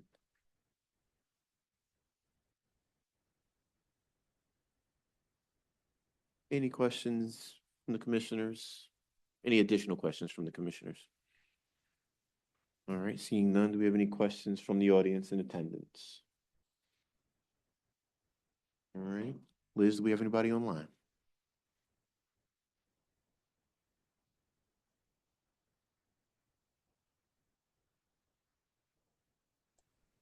Yes, hello, thank you. I'm not sure if this is the appropriate time to speak, but I will speak in general with regard to these bills. Hey, Ms. Weiss, can you speak up just a little bit, please? Thank you. Me? Hello? Yeah, Can I be heard? just a little better, but we can hear you. Okay, well, is that better? Yes. Okay. I'm not sure that this is the proper time to speak because it's a little confusing whether you're discussing the four zoning bills or just the two. We But are currently discussing right now, this is question and comment period for bill number 260342, which pertains to Parkway Northwest specifically. so you're just getting comments on that? Yes, that's correct. Okay, well, I mean, I would agree with the staff recommendation, but I'll speak later on the other ones. Thank you for that, Ms. Weiss. All right, seeing no more questions, I believe, is there a motion to accept staff recommendation as presented for not approval?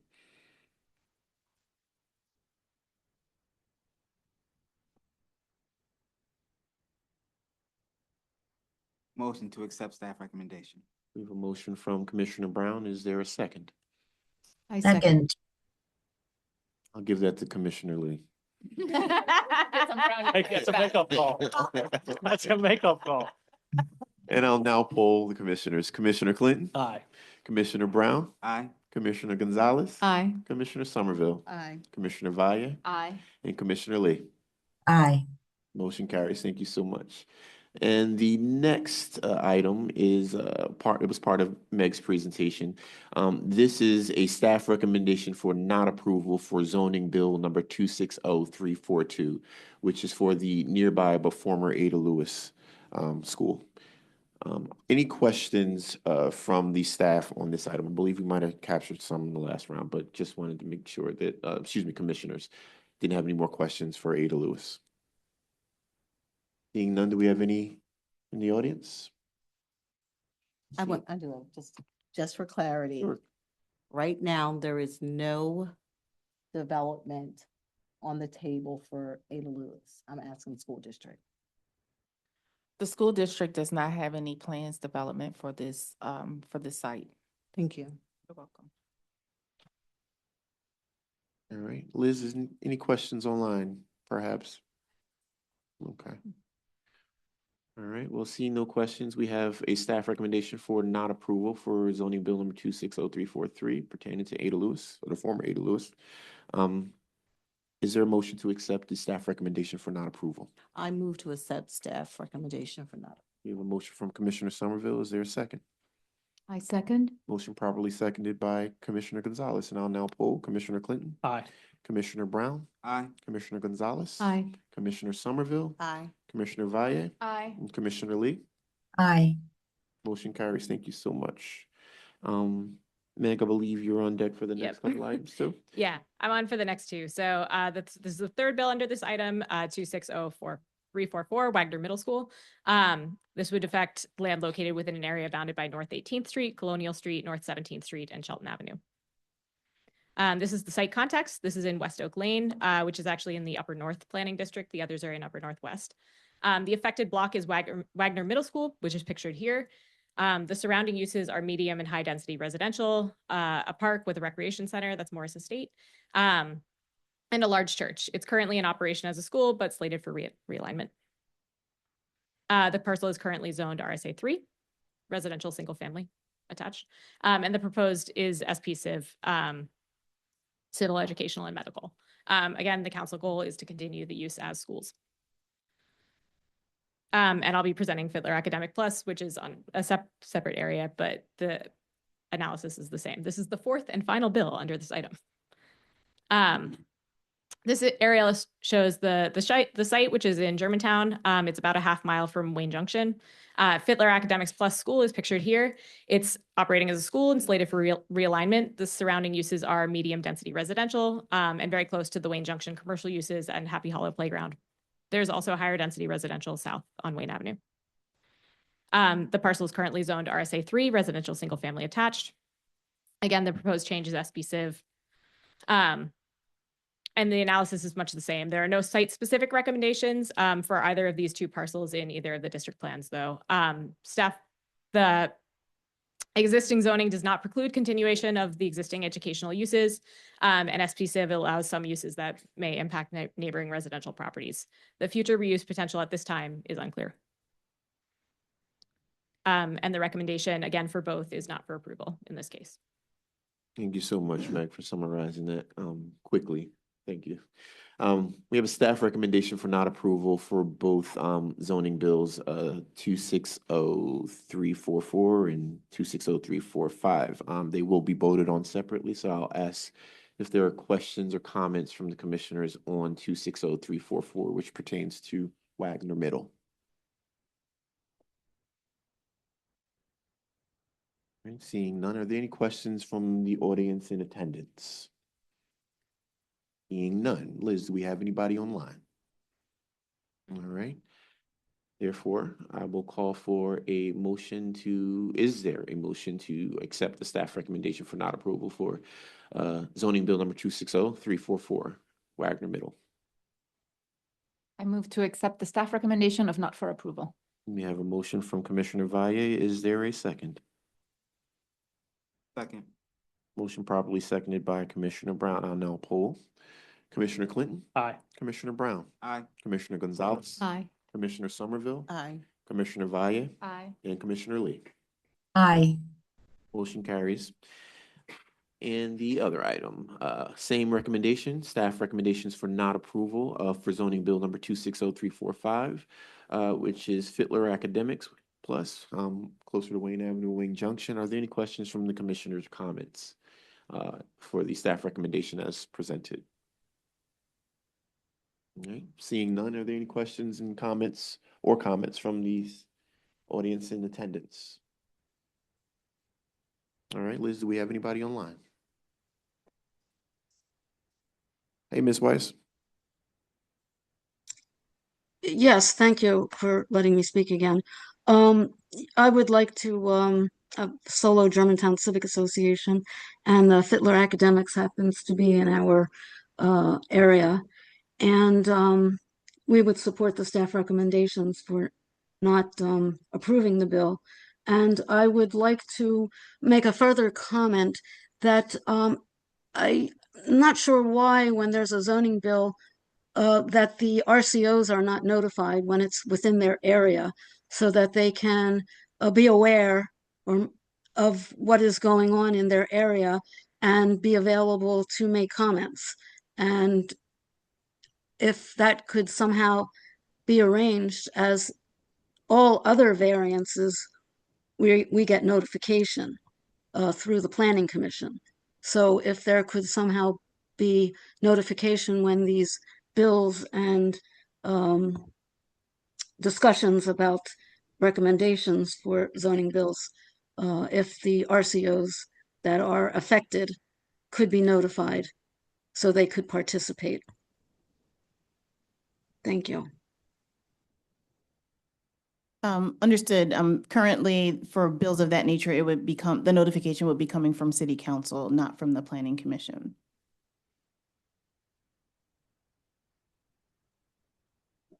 Thank you, Director Howe. Liz, are there any more questions online? Thank you, Liz. All right, we have a staff recommendation for not approval for 260345 Fittler Academics. Is there a motion to accept the staff recommendation for not approval as presented?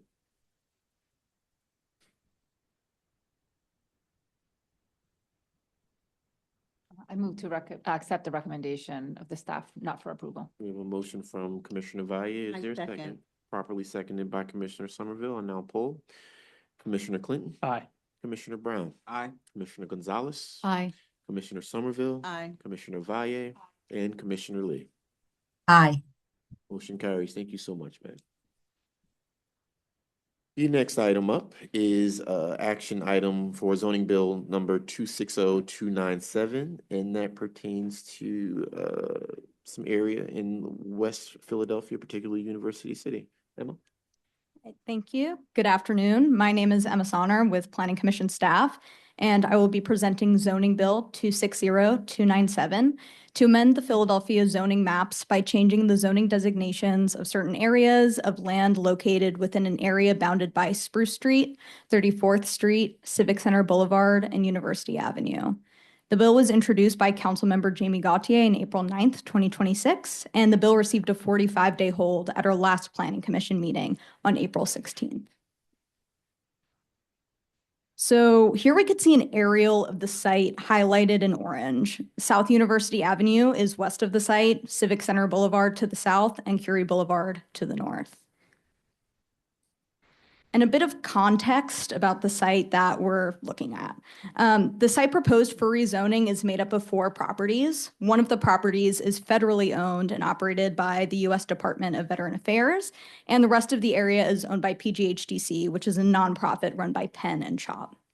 The U.S. Department of Veteran Affairs is requesting this bill to rezone the site.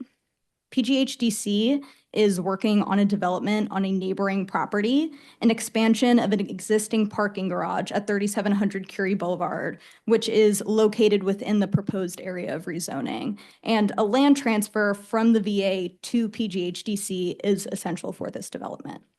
This is because an access road owned by the VA separates the existing parking garage from the property that PGHDC wants to expand to. And to connect those sites and expand the garage, a land transfer is necessary. And then also the rezoning intends to match current and future uses with a more appropriate zoning district. Also, as land transfers may happen in the future, rezoning the sites to one uniform zoning allows these transfers between PGHDC and the VA to happen without variances. Here we could see the property owned and operated by the VA takes up most of the site. PGHDC has 3 properties located in the area proposed for rezoning. And the service road that provides access to Curie Boulevard separates PGHDC properties from the neighboring properties outside of this boundary where they plan to expand that parking garage. And this is the parcel located just north of the VA property. The site, despite its hospital and parking garage use, is currently zoned as RM4. Surrounding sites with hospital uses are zoned as CMX4 and 5, as we could see here in the dark red. There's also a large amount of special purpose institutions, SPINs in the area in light blue. And these are parcels associated with the University of Pennsylvania, some of which are hospital uses. And the bill requests rezoning the site to CMX4. This is the zoning of the property PGHDC wants to expand its garage to, again, to match the use of the parcel. The University Southwest District Plan recommends this site for corrective rezoning to reflect current and future land uses, this being CMX zoning. And staff recommendation is for approval. Thanks so much, Emma. We have a staff recommendation for approval for zoning bill number 260297 in University City. Any questions from the commissioners on the staff recommendation as presented? All right, seeing none, are there any questions from the audience? I do have a question. I'm so sorry, Ms. Lee. Actually, it's both, it's a comment as well. I want to commend the Planning Commission staff for doing the due diligence work. Recall that it was specifically asked in the last meeting for these kinds of investigation, and you've done a very thorough job. And now I think it helped us see what the purpose behind it was for. My only recommendation is to make sure that the new development will go through thorough CDR review because it is a very dense area and there were a lot of concerns about parking and vehicular circulation and urban design. Yeah, just want to echo your comment. Thank you. Shout out to the staff for doing that outreach, which wasn't necessarily there a month ago, but definitely achieved here. All right. No questions in the audience. Do we have anybody online with any questions or comments, Liz? All right. Well, with that said, we have a staff recommendation for approval for 260297. Is there a motion to accept the staff recommendation? I make a motion to accept the staff recommendation. We have a motion from Commissioner Clinton. Is there a second? Second. Properly seconded by Commissioner Brown. I'll now poll Commissioner Clinton. Aye. Commissioner Brown. Aye. Commissioner Gonzalez. Aye. Commissioner Somerville. Aye. Commissioner Valle. Aye. And Commissioner Lee. Aye. Motion carries. Thank you so much, Emma. All right. Next action item, zoning bill number 260379. We'll call Nate back up to present. Thank you, Chairman. Good afternoon, Nate Dorfman, Planning Commission staff. I serve as PCPC's Upper North District Planner, and I am presenting zoning bill 260379, amending section 14-500 of the Philadelphia Code entitled Zoning Overlay Districts by amending section 14-520 entitled NDO 9th District Overlay District by making technical changes, all under certain terms and conditions. The Wadsworth Avenue Commercial Review Area is located in East Mount Airy along Wadsworth Avenue between Cheltenham Avenue and Missioner Avenue. The corridor is currently home to shops, offices, food establishments, and residences, as well as public facilities, including a post office and library. The corridor is also directly adjacent to the Cedarbrook Plaza Shopping Center across the city limits in Montgomery County. The existing zoning along this corridor is CMX2, Neighborhood Commercial Mixed Use. No changes in zoning code designation are proposed here. This bill will advance a request from Councilmember Phillips's office that multiple uses in the Wadsworth Avenue commercial review area require a special exception. These uses are childcare center, food, beverages, and groceries, and prepared food shop. This proposed use restriction would be in addition to the existing use restrictions for convenience sales, vehicle and vehicular equipment sales and services, event assembly facility, and medical marijuana dispensary. It is important to note that the use restriction will only apply to properties in the CMX2 zoning area directly facing Wadsworth Avenue. It will not apply to the RSA zoning areas that are adjacent. Bill 260379 does not align with the Philadelphia 2035 Upper North District Plan priority of concentrating commercial zoning on active commercial corridors. This bill will make it more difficult for new businesses to open in the Wadsworth Avenue commercial review area. As a result, the bill will increase the likelihood of new businesses opening in directly adjacent commercial areas across the Philadelphia border. By potentially contributing to businesses opening in Montgomery County and reducing the likelihood of businesses opening in Philadelphia along Wadsworth Avenue, this bill does not align with the Upper North District Plan. For this reason, staff recommendation on Zoning Bill 260379 is not for approval. And thank you, Nate. We have a staff recommendation for not approving zoning bill number 260379. Are there any questions from the commissioners on the zoning bill as presented? Oh, excuse me, the recommendation for the zoning bill as presented? All right, seeing none, do we have any questions, comments from the folks in attendance? And seeing none, Liz, do we have anybody online? Thank you. We have a staff recommendation for not approval. Is there a motion to accept this staff recommendation? I make a motion to accept staff recommendation not for approval. We have a motion from Commissioner Gonzalez. Is there a second? I second. Motion properly seconded by Commissioner Somerville. Now poll. Commissioner Clinton? Aye. Commissioner Brown? Aye. Commissioner Gonzalez? Aye. Commissioner Somerville? Aye. Commissioner Valle? Aye. And Commissioner Lee? Abstain. Motion carries. Thank you very much. Next item, we have Henry presenting zoning bill number 260381. Hey, Henry. Hello, good afternoon, commissioners. My name is Henry Fells with the Planning Commission staff. I'm also part of the staff of the Philadelphia Art Commission as well. So I'm presenting zoning bill 260381, amending Title 14 of the Philadelphia Code entitled Zoning and Planning by adding a new chapter to require specific permit applicants to provide notice of the presence of a particular murals on the property to the Department of Licenses and Inspections, all under certain terms and conditions. As a reminder, zoning bills, the Philadelphia Zoning Code contains the rules for the zoning districts, covers what type of use and development, what is allowed.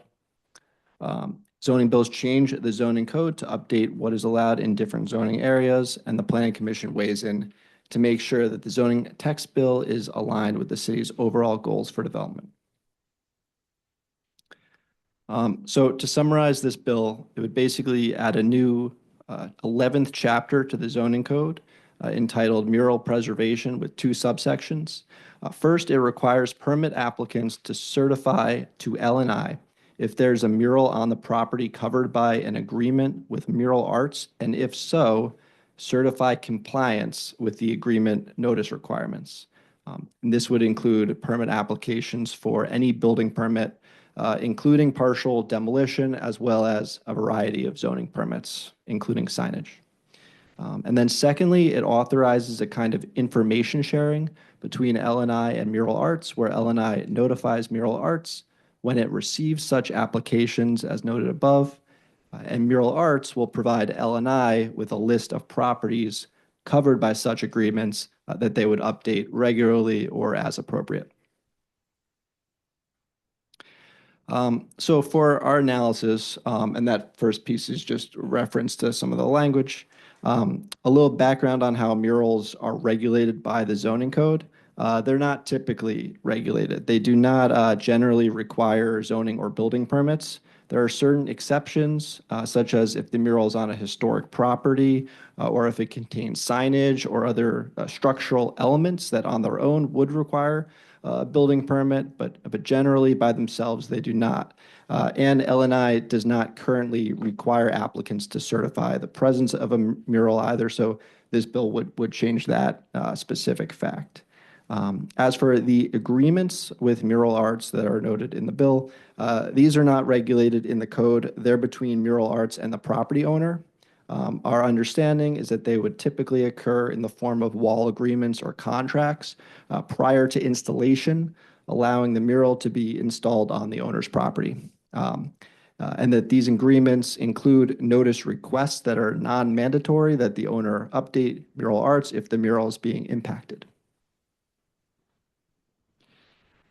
So this is an example that LNI shared with us showing how a mural that contains signage would be regulated by the code. The portions within the dotted lines would be interpreted as signage and require a zoning permit, whereas the rest of the mural would not.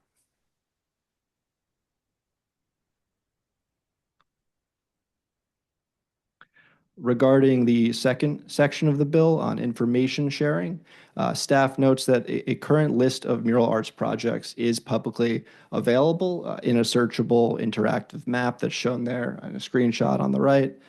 Currently, there's no formal requirement for information sharing, though again, this information here on the right is public. So this bill would essentially require that this database or something similar be used by LNI to then notify mural arts on the filing of a permit application on one of these properties.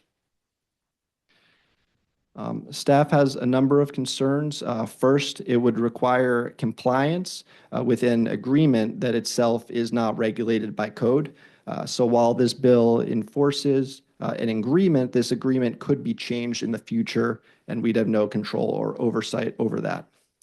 Second, the agreement notice requirements are requests. They're not requirements.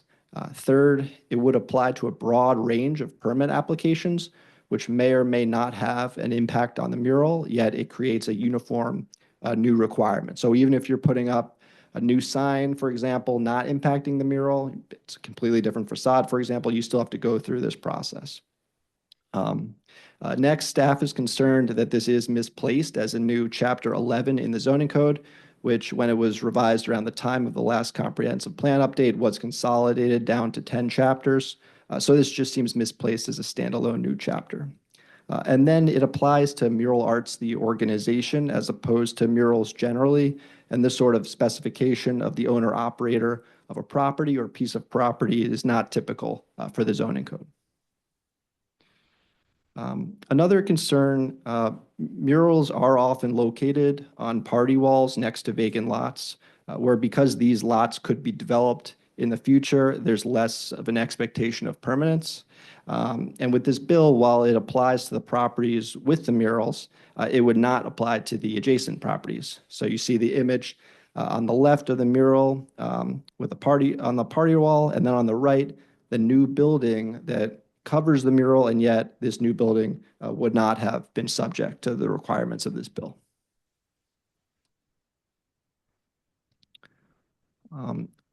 Regarding subsection 2, our concerns are that this creates additional work for LNI to act as a mediary between the permit applicant and mural arts. Currently, LNI communicates with partner reviewing agencies such as the Planning Commission, about permit applications via the online platform Eclipse.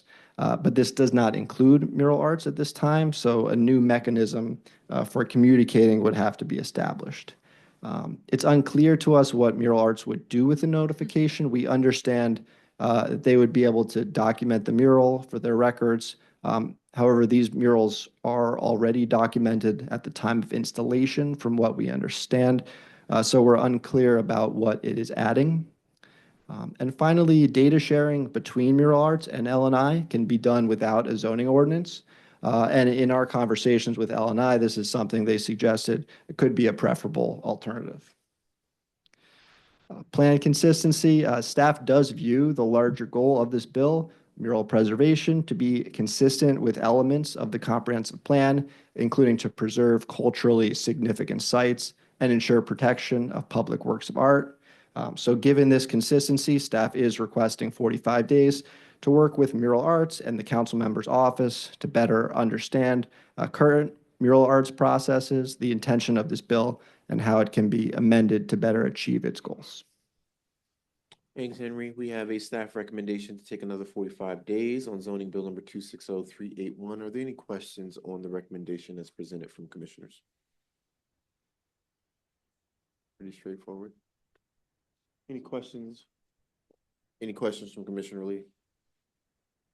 Any questions from the audience in attendance? Liz, anybody online? Okay, seeing we have no questions, comments. Is there a motion to accept staff recommendation to take another 45 days on this item? I'll make a motion to accept staff recommendation to take 45 days to review. I'll second. Motion from Commissioner Valle, properly seconded by Commissioner Gonzalez. I will now poll. Commissioner Clinton? Aye. Commissioner Brown? Aye. Commissioner Gonzalez? Aye. Commissioner Somerville? Aye. Commissioner Valle? Aye. And Commissioner Lee? Aye. Motion carries. Thank you very much, Henry. Thank you. Next item up is presented by Dave Fecto. We will be considering zoning bill number 260429 to amend the zoning maps in and around an area bounded by Frankfurt Creek and others. Thank you, Chair, and good afternoon again. Dave Fecto, Legislative Supervisor with the City Planning Commission. This bill is Bill 260429 to amend Philadelphia zoning maps by changing the zoning designations of certain areas of land located within an area bounded by Frankfurt Creek, Aramingo Avenue, Butler Street, and Frankfurt Avenue. Councilmember Driscoll introduced this bill on April 30, 2026. In yellow, you see there, it's an outline. It's kind of a strange looking outline. That's because this is the outline of a railroad right-of-way owned by Conrail. It's within an area bounded by a couple of warehouses. Let me zoom in a little bit here. Area bounded by a couple of warehouses. The Frankfurt Creek. You also have the Aramingo Avenue Shopping Center. And you have several row home neighborhoods, including Juniata, Frankfurt, Harrogate, and Port Richmond. This is an area that has been industrialized since the early 1900s. The city rezoned this neighborhood in 2005. Let me go to the proposal here. Here's the proposed building and parking lot. The proposal is for a trucking terminal to support a construction, demolition, salvage, and reclamation use. Here's the current zoning. You can see, again, outlined in black there. It's a right-of-way. This is currently zoned I2 in medium industrial.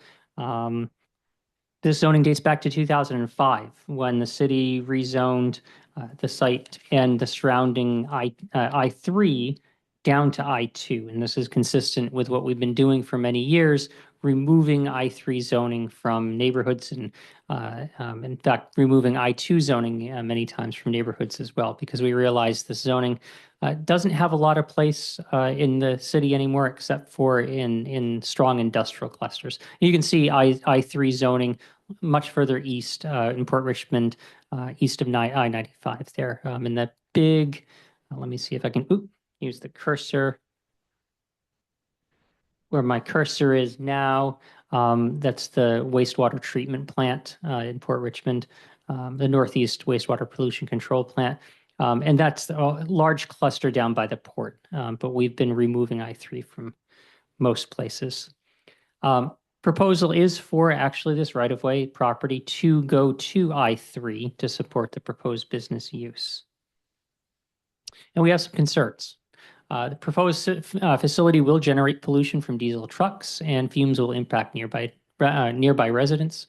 The adoption of medium range and long haul electric trucks are at least a decade away. Port Richmond, Harrogate, Juniata, and Frankfurt have historically been impacted by industrial pollutants, and Philadelphia currently is in violation of air pollution standards set by the U.S. Environmental Protection Agency for two big pollutants. One is ozone and one is carbon monoxide. Our policy, as I stated, has been to remove I-2 and I-3 zoning from neighborhoods. And in fact, the Lower Frankfurt Creek Watershed Brownfields Area-Wide Plan, that's a mouthful, released by the Commission in 2015, but adopted as policy by the Commission in October 2015, recommends using site emission, noise, and transportation management techniques to minimize air quality impacts on the city and on adjoining communities. And it also recommends identifying inconsistencies between proposed reuse of land and existing zoning classifications and addressing them through the city's rezoning mapping process. And so even though this has been industrialized area for many years, we also believe that creating an additional source of source pollution, in a heavily polluted part of Philadelphia with row homes is not an appropriate move. And so that's why we're recommending not for approval. Thank you, David. And just to run it back, it's currently I-2 and the proposal is to zone it to I-3? Yes, sir. Okay. We have a staff recommendation for not approval for zoning bill number 260429. Any questions from the commissioners on the recommendation as presented by staff? Commissioner Somerville? David, what's the site currently being used for now? So currently it's a railroad right of way. So there's nothing on the site right now. This is, yeah. So let me pull a cursor down. We can. Oh, sorry, I apologize. Well, it's within the yellow there. Okay. Yeah, and they're proposing a terminal there.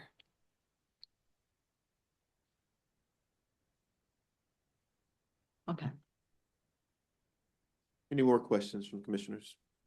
I just have a statement and, and this has nothing to do with the commission or anything, but I drive by that area on many occasions and I think the owners can be better stewards of that space and install fencing, especially given the recent fire that took place on Germantown and Glenwood.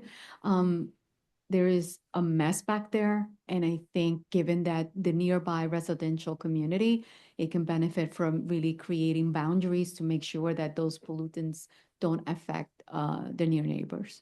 And it's a good point, Commissioner, because there is in fact residential very much so nearby this area, actually on Frankfurt Avenue, to be clear. Any more questions from commissioners? Seeing none, do we have anybody with any questions in person? Recognizing none, are there any questions online? All right, we have staff recommendation for not approval for 260429. Is there a motion to accept staff recommendation? So moved. Motion from Commissioner Gonzalez. Is there a second? Second. Properly seconded by Commissioner Brown. I'll now poll Commissioner Clinton. Aye. Commissioner Brown. Aye. Commissioner Gonzalez. Aye. Commissioner Somerville. Aye. Commissioner Valle. Aye. And Commissioner Lee. Aye. Motion carries. Thank you so much. Thank you so much. Next item is in the third district. It is a bill, a zoning bill 260515 to be presented by Brian. Welcome back, Brian. Good afternoon, Commissioners. Brian Wenrick, Planning Commission staff. Today I present to you Bill 260515, amending the zoning maps by changing the zoning designations of certain area of land located within the bounding area of Wyalusing Avenue, Lancaster Avenue, May Street, Westminster Avenue, and 47th Street. This is the former site of the Mill Creek Arts Center. It's currently vacant land. This proposes to remap the parcel from CMX2 and RM1 to CMX3. This is the existing zoning on the block with CMX2 on the Lancaster Avenue frontage and RM1. You'll note that there's two corner commercial zoning properties down by the Westminster label. And we propose to remap one of those back to RM1 and the large portion of CMX2 on Lancaster Avenue to CMX3 to support a affordable housing, a proposed affordable housing development of a 6-story, 72-unit mixed income project, which would include 15,000 square feet of commercial, including a child care center and some retail. These are some renderings of the proposal. And this is consistent with the West District Plan. The recommendation number 5 recommends to locate new affordable housing near transit and other services. And staff recommendation is for approval. Thanks again, Brian. Pretty straightforward. We have a staff recommendation for approval, zoning bill number 260515. Are there any questions on the staff recommendation as presented? Seeing none, do we have anybody in person that would like to express any comments or ask any questions? Seeing none, do we have anybody online, Liz? You? Quick question. I'm sorry. Do we know who the developer is on this one? Do we know that? The question was, do we know who the developer is, Brian? We do know. I don't know off the top of my head. It was an acronym, NAML. NAML Incorporated was the applicant, I believe. It's an acronym of some sort. I could get you that information afterwards. Thank you, and I'll do some research too. Thanks. If there are no further questions, we have a staff recommendation for approval. Is there a motion to accept staff recommendation? I make a motion to accept staff recommendation. Motion from Commissioner Gonzalez. Is there a second? Second. Motion properly seconded by Commissioner Clinton. And I'll now poll Commissioner Clinton. Aye. Commissioner Brown. Aye. Commissioner Gonzalez. Aye. Commissioner Somerville. Aye. Commissioner Valle. Aye. And Commissioner Lee. Abstain. Thank you. Motion carries. All right, the next set of items will be introduced by Michael Gall. It is the set of tier 2 items relating to the housing opportunities made easy zoning changes. You will have that presented, of course, by Michael Gall. And Michael.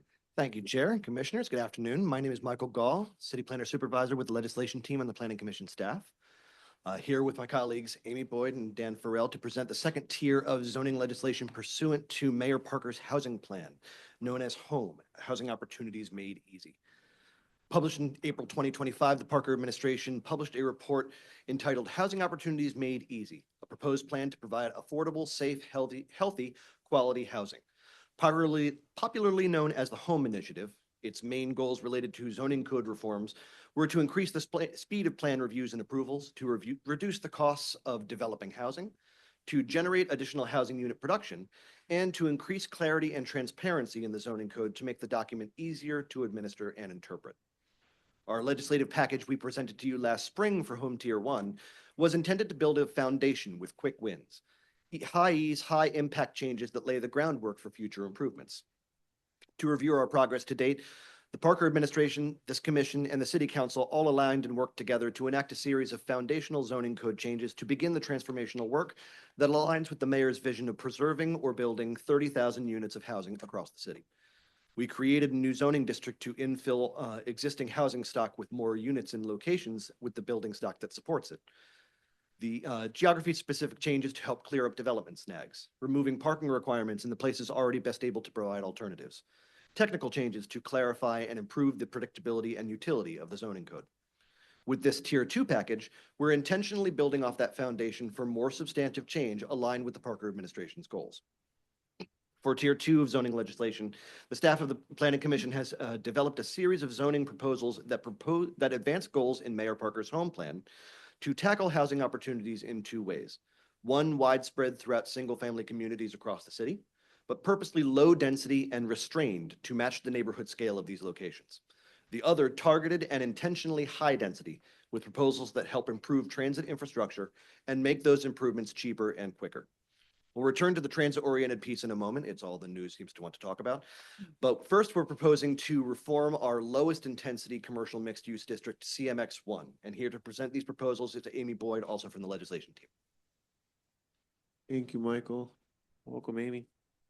Hi, everybody. Amy Boyd from the legislation team.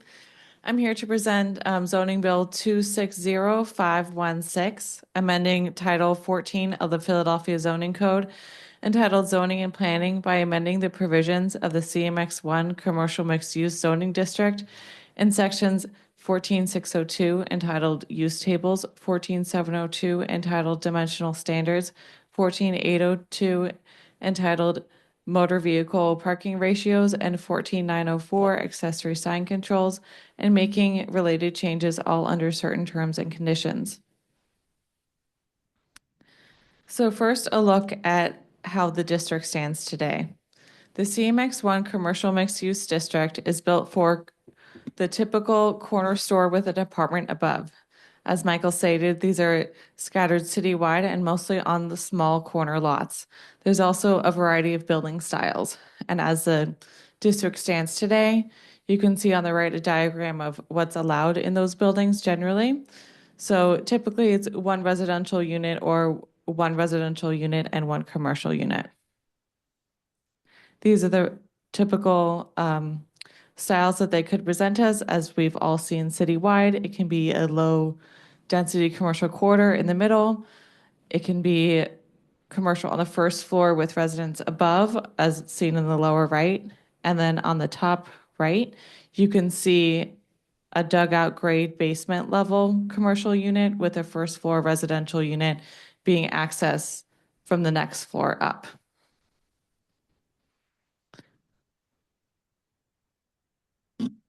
So the current CMX1 dimensional standards and even some of its use rules are based on adjacent properties. This is difficult for city staff to administer and enforce. It's unpredictable for residents to know what to expect next door, and confusing for property owners to know what they're allowed to do. Lots of ground floor vacancies have been occurring when commercial uses are no longer viable and the ground floor sits vacant. There also have been a disproportionate number of variance requests, possibly due to these issues.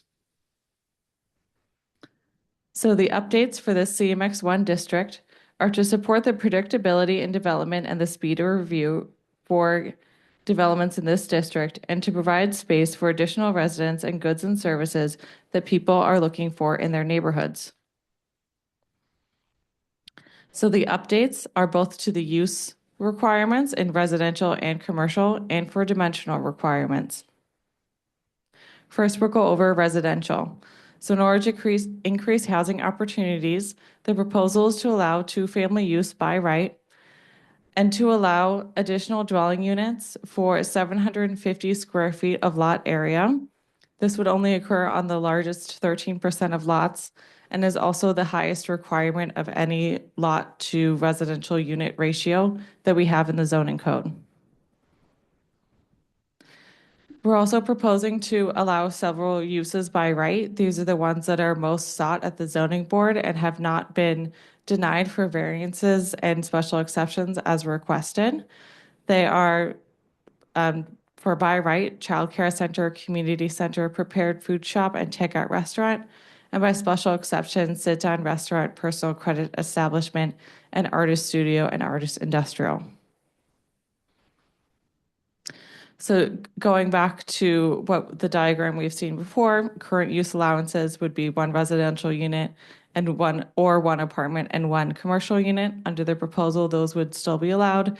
But in addition, it would also be allowed to have two residential units with or without commercial space, and then additional residential units depending on the size of the property. For dimensional requirements, because the dimensional requirements are contingent on the neighboring districts, there are 20 different sets of rules because this district borders 20 different districts. So we want to separate that and create standards that are their own standards, but support how this district has been used in the city and based on how it's already functioning. So we'd like to set the minimum lot size at 960 square feet, create own occupied maximums, create minimum front, rear, and side yard requirements, and set maximum height at 35 feet and 3 stories. This is consistent with the citywide vision, Thrive recommendations in several ways. 1.1.2B, transition non-commercially viable locations that are in decline to more appropriate land uses. 1.2.1, to stabilize and upgrade existing housing stock. And 1.2.3, to ensure a wide mix of housing is available to residents of all income levels. Therefore, staff recommendation is for approval. Are there any questions? Thanks, Amy. We have a staff recommendation for approval as presented for Zone Bill 260516. Any questions from the commissioners on the staff recommendation? All right, seeing and hearing none. Any questions from the audience? Do we have anybody online, Liz? Thank you so much. We have, again, staff recommendation for approval, zoning bill 260516. Is there a motion to accept that approval or recommendation, excuse me? Motion to accept. Thank you, Commissioner Lee. Your motion on the table. Is there a second? I second.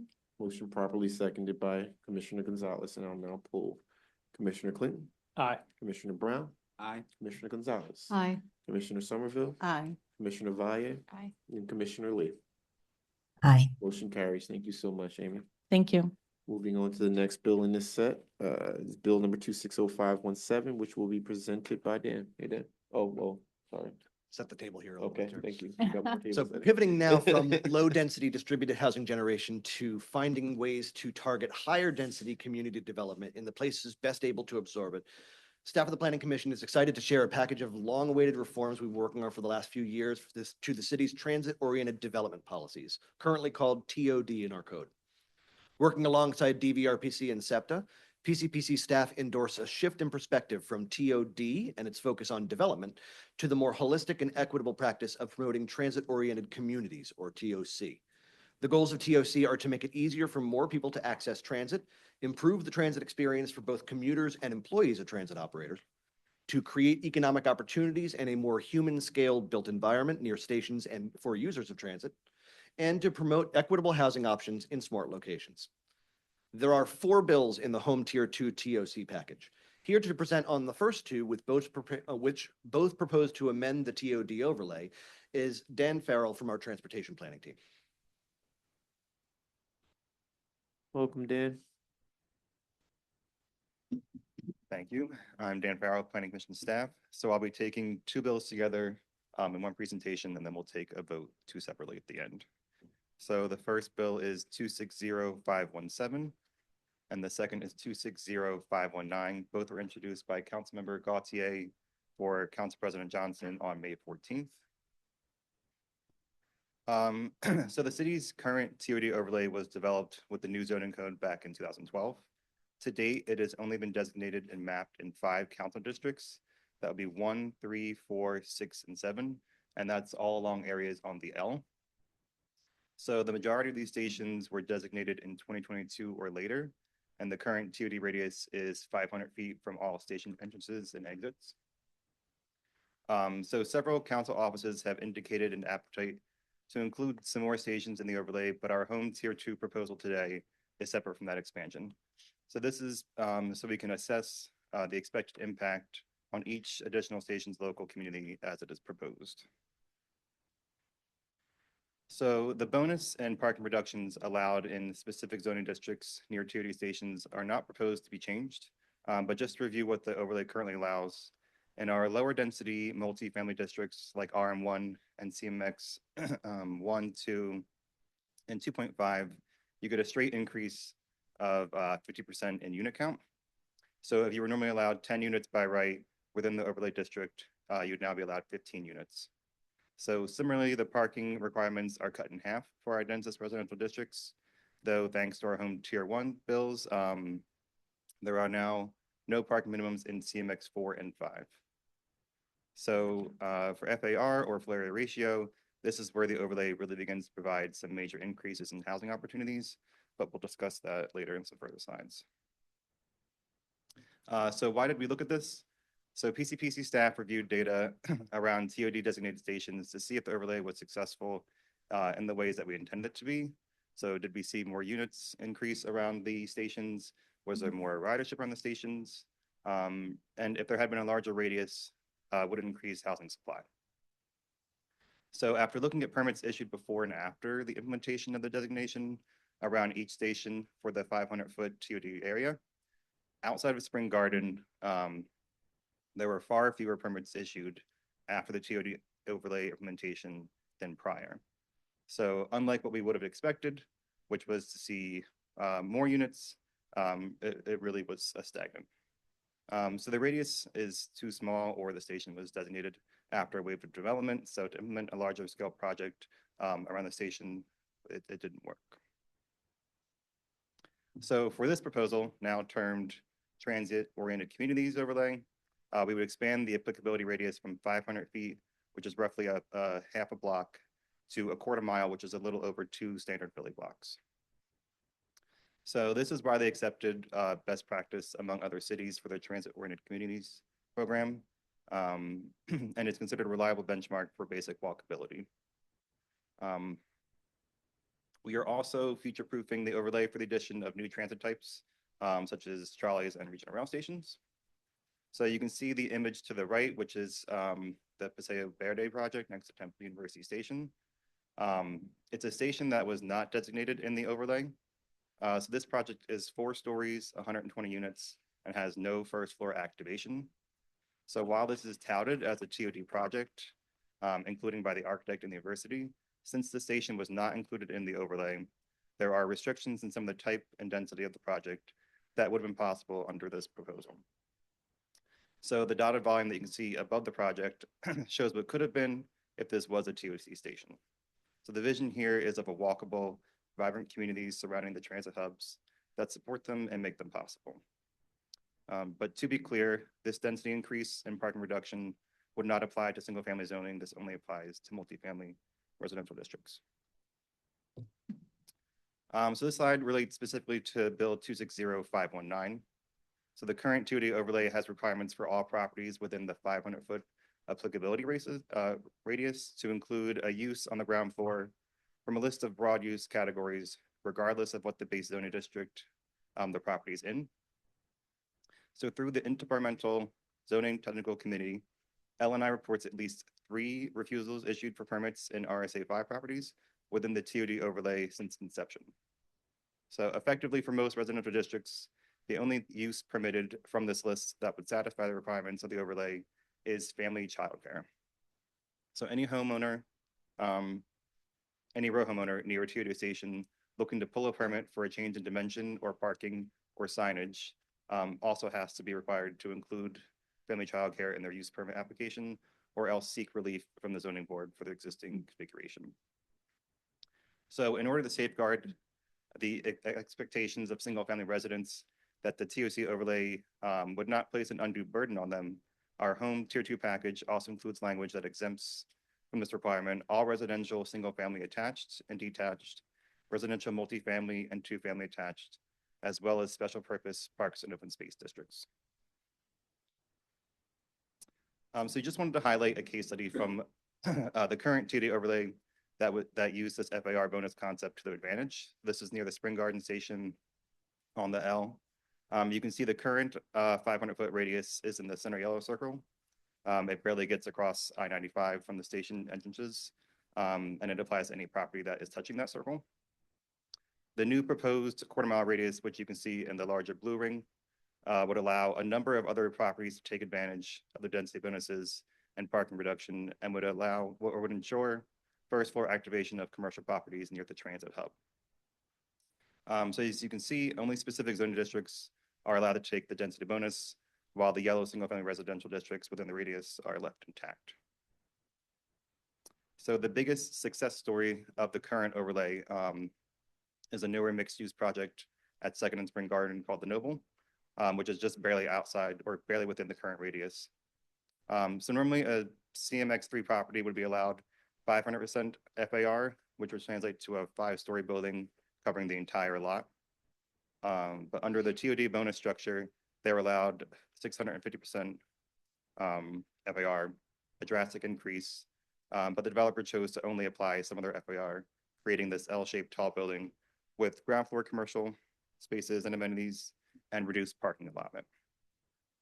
So the intention is for stations within the overlay to have similar smart density housing projects allowed by right with fewer lengthy zoning board fights. So as we tell communities, if we allow more housing opportunities in appropriate locations, such as near transit centers, this helps divert developers away from proposing inappropriately scaled housing deeper into row home neighborhoods. So this helps protect single family character of many of our communities while supporting transit by bringing riders to the system. So council has expanded the applicability of the overlay into new stations 4 times since the program's inception in 2012, and staff are often asked about the expansion of the city's transit-oriented program into new stations to create new transit-oriented communities. So this map is the prioritization of stations for TOD suitability, published by DVRPC in their 2017 report, Building on Our Strengths. So as a policy recommendation, PCPC staff endorses DVRPC's first tier of TOD opportunities, marked here as priority level 1 stations, as our top recommended locations for the adoption of new TOC overlay stations in the future. It includes most of the stations currently listed in the overlay, and it gives the city a roadmap for future inclusion in the program. So there are 3 supervision goals that this meets. 1.1.3, which is to strengthen neighborhood centers by promoting transit-oriented development around transit hubs. 1.1.3b, which is to focus TOD efforts around nodes identified by PCPC staff and encourage context-sensitive density at these nodes. And 1.1.3c, which is to coordinate transit-oriented development efforts with transit providers.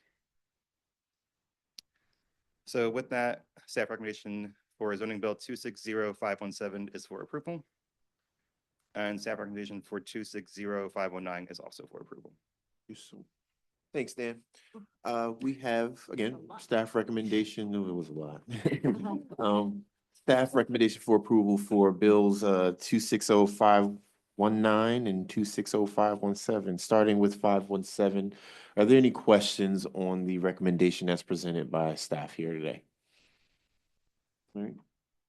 So can you go back to that slide where yes, that one. So you're saying as part of this new legislation is just including the priority level 1? This is not part of the legislation. This is just staff's recommendation for future stations. There's no expansion at this time. Okay. And then the orange circles there in the overlay. They are not. So the ones that are purple are currently in the overlay. The ones that are orange are the priority ones that aren't. Okay, thank you. Just to clarify, I think you used the slide to kind of represent suggestions from council, you said? That's what we would suggest, yeah. This is based on DVRPC's study. Yeah. Any more questions from the commissioners? Seeing and hearing none. Are there any questions from folks in attendance? Like mostly staff.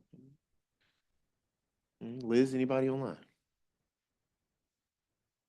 Pardon me, we have a Judith Robinson. Okay. Hello, Judith.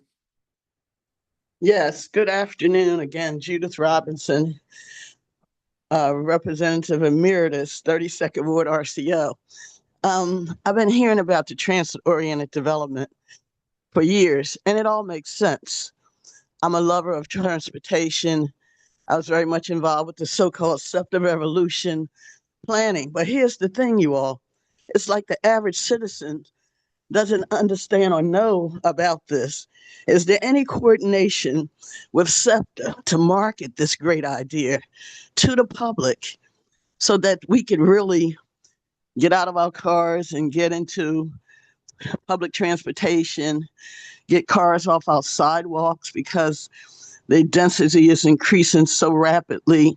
People are doing crazy things, illegal things like parking on the sidewalk. So I'm thinking this is a great idea, but please, can we coordinate and have a major marketing campaign with SEPTA? Thank you.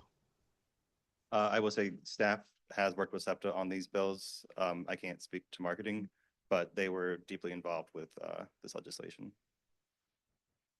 Well, thank you for that insight, Ms. Robinson. Any more questions? All right, seeing none, we have a staff recommendation for approval, starting with, I believe, 519, 260519. Is there a motion to accept the staff recommendation as presented for approval? I make a motion to accept staff recommendation for approval. We have a motion from Commissioner Gonzalez. Is there a second? Second. I'm sorry, who seconded? Is that you? That might have been Ms. Leon. Yeah. Yes. Yeah. All right, and I think I might have just called it out of order. We did start with 517, correct? I'm sorry about that. But yeah, we have a motion to accept staff recommendation for 260517. Are we clear with that? Yes. Thank you, Commissioner. We were properly seconded by Brian. Commissioner Clinton, sorry. I'll now call roll. Commissioner Clinton? Aye. Commissioner Brown? Aye. Commissioner Gonzalez? Aye. Commissioner Somerville? Aye. Commissioner Valle? Aye. And Commissioner Lee? Aye. Thank you. Motion carries. And now I will call for a motion to accept the staff recommendation for approval for zoning bill number 260519. Also in relationship to transit-oriented communities. I make a motion to accept staff recommendation for approval. We have a motion Second. from Commissioner Valle and properly seconded by Commissioner Somerville. I'll now poll. Commissioner Brown, excuse me, Commissioner Clinton. Go stay with the regular order. Commissioner Brown. Aye. Commissioner Gonzalez. Aye. Commissioner Somerville. Aye. Commissioner Valle. Aye. And Commissioner Lee. Aye. Motion carries. Thank you so much, Dan. I will now toss this back to Michael Gall. Thank you, Mike. Thank you again, Chair and Commissioners. I realize you're getting just a little sick of seeing me come back up here. No I'm gonna such present the thing. final two bills in our transit-oriented communities package. Zoning Bill number 260518 was introduced by Councilmember Gautier for Council President Johnson on May 14th, 2026, amending Title 14 of the Philadelphia Code entitled Zoning and Planning by revising certain provisions of the Transit Improvement Bonus to clarify its parameters and revise the bonus structure, and by making related changes, all under certain terms and conditions. The Transit Improvement Bonus is an existing code provision approved in 2013 with the new zoning code and intended to offset the financial impact on transit operators from increased development density on the city's transit infrastructure. It offers developers floor area ratio and height bonuses in return for an investment in the area's transit stops and stations valued at 1% of the developer's project budget. But the existing bonus has only been used twice. Once by Comcast in 2008 for their first tower, and once a decade later for their second tower, both to expand suburban stations concourse. The current bonus structure isn't well defined and doesn't allow for the improvements to be made off-site without waiting until SEPTA completes their capital project before a CO can be issued on the building taking the bonus. Effectively, this means that the only reason Comcast could use the bonus is because there's a train station in their basement, and the construction of the concourse extensions was a part of the construction of the tower foundations themselves. As part of our ongoing Connect meetings with SEPTA, PCPC staff work to understand the limitations and implementation problems of the existing code provisions and to clarify language to facilitate the practical administration of the bonus program. The group identified 5 categories of issues surrounding the existing bonus subsection in the code. First, that the current bonus is vague on process, oversight, and financing. It also does not adequately define the types of development projects or transit improvements that qualify for the bonus. The code also currently does not mandate that the transit improvements be made near the site of the project receiving the density bonus, resulting in land use density that is not offset by appropriate transportation access actions nearby. Also identified that too narrow a range of base zoning districts are currently eligible for the bonus, and that the current bonus clearly does not adequately incentivize developers to seek the bonus, as evidenced by its sparse use since 2013. If any of this seems familiar, it's because I first presented an early version of this bill to the commission in April 2024, but the bill was held in committee, so staff used the last couple of years to further investigate and refine the legislation's policy recommendations and practical implementation. Like with the TUC overlay bills, staff were intentional in ensuring that the transit improvement bonus reforms support both transit ridership and housing opportunities by allowing housing density near all types of transit and by offsetting that density in direct investments in local transit that support those residents. And to make it a little more attractive to developers, we've increased the bonus slightly with these reforms in several zoning districts, and we've expanded its availability to new locations.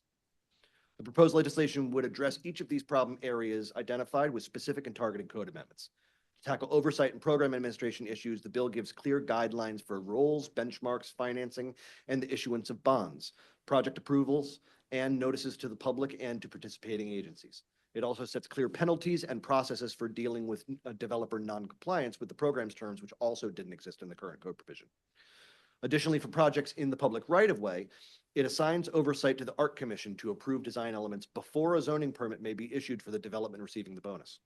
This ensures that SEPTA's portion of the project doesn't get rushed through or lost in the shuffle at the end of the main development project.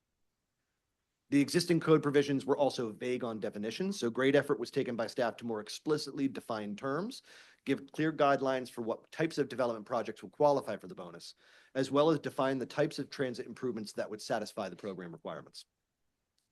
Additionally, the bill takes aim at the geographic location of the qualifying transit improvement, attempting to ensure that any negative impacts of the increased density on the local community are directly offset through targeted localized transit improvements made within a quarter mile of the edge of the development project parcel.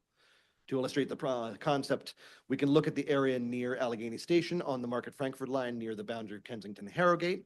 Quarter-mile radius from a large transit station includes a radius of roughly 2 to 3 typically sized blocks, similar to the TOC overlay. The new standard in the bonus holds the development property needs to be within that quarter mile of the qualifying transit improvement in order to take the bonus. With only 3 applications and 2 successful uses of this code provision over its 11-year history, there were concerns about its attractiveness and applicability as a bonus program, in addition to its clarity and its functioning. The scope of the applicable base zoning districts that qualify for the density bonus was deemed to be too narrow. So to try to expand possible use cases of this code provision, the bill extends the FAR bonus to several residential mixed-use districts, including RMX2, RMX3, and IRMX. The bill also removes the existing distinction that requires that properties in CMX3 commercial mixed-use base zoning district also be within the TOC overlay, opening up its use in all CMX3 properties and granting even more bonus density in this widely mapped district. And finally, in an attempt to further incentivize the bonus subsection's use in development projects, the legislation also offers height bonuses in the East Callow Hill overlay, included to match the height bonus language in that overlay program. The bill also allows the reduction of parking minimums by 50% for any project opting into the bonus, and it further allows the complete elimination of parking minimums for properties that lie within both the TOC transit-oriented communities overlay, what we're renaming, and the MIN mixed income neighborhoods overlay. This action is consistent with a number of provisions in the comprehensive plan. Citywide Vision Thrive Recommendation 113 calls for the city to strengthen neighborhood centers by promoting transit-oriented development around transit hubs. 113C calls for the city to coordinate transit-oriented development efforts with transit providers. And Connect Recommendation 411 calls on the city to invest in existing infrastructure to improve service and attract riders. And so on bill number 260518, staff recommendation is for approval.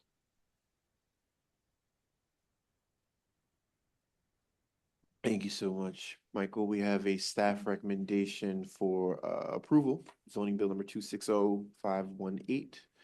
Any questions on the recommendation as presented? Seeing none from commissioners, do we have any questions in the audience? Also seeing and hearing none there. Liz, do we have anybody online? Ms. Robinson? Yes, Judith Robinson again, 32nd Ward RCO Representative Emeritus. I want to just say, is there any way that marketing, advertising, I'm part of, I was an ambassador with Delaware Valley Regional Planning. Somebody has to at least spread this word around. Great ideas, you all. But if the public is really not aware that what they're expected to do, then it's all for naught. So can we add some of that in? Somebody tell the story? You know, I'm a storyteller. Look, I'll help out, but come on, Can we get some connection here? Thank you.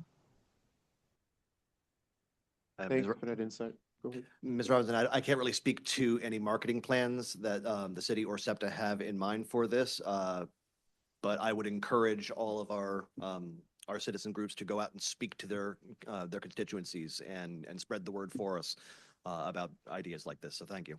And just to co-sign that a little bit, you know, it's certainly important to do everything that Michael just described, but I also want to recognize that the home initiative as a whole is about to embark on a large marketing effort, along with some community engagement, very intentional community engagement in the next few months or so. And part of much of the message that's coming out of that is, in fact, the zoning, regulatory, and legislative changes that we're making in order to pave the way for the production of more housing. So this, I anticipate that the story will be told by way of that mechanism as well. But I think we all recognize the importance of everything you just described. Thank you. Thank you, Chair. I would echo that. And that makes a lot of sense in terms of the right platform and putting real energy behind the mission that's been set out by the mayor. Right. Seeing no more inquiries or questions online, do we have a motion to accept the staff recommendation as presented? Motion to accept staff recommendation. We have a motion from Commissioner Brown. Do we have a second? I'll second. Properly seconded by Commissioner Valle. I'll now poll. Commissioner Clinton? Aye. Commissioner Brown? Aye. Commissioner Gonzalez? Aye. Commissioner Somerville? Aye. Commissioner Valle? Aye. And Commissioner Lee? Aye. Motion carries. Thank you again. Thank you again, Michael. And I believe you'll be presenting 520 as well. I promise this is my last one. All right. Final piece of the transit-oriented communities legislation package is something that may not appear to be directly related to housing, but it is part of that holistic look at how transit and communities interact with one another and support one another. This is zoning bill number 260520, amending section 14-600 of the Philadelphia Code entitled Use Regulations to allow transit station use in commercial zoning districts, all under certain terms and conditions. This bill was introduced by Councilmember Gautier for Council President Johnson on May 14th, 2026.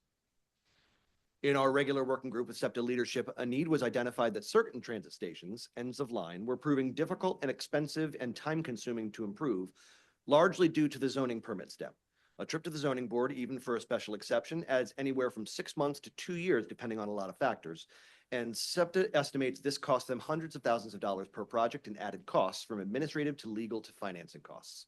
The site that kicked off this conversation was at 12123 Knights Road. You know, when you're getting into the 5 digits, you're really far up there. This is the parking lot of Franklin Mills Mall, or Franklin Mall, in the far northeast, where the routes 20 and 84 bus routes both terminate.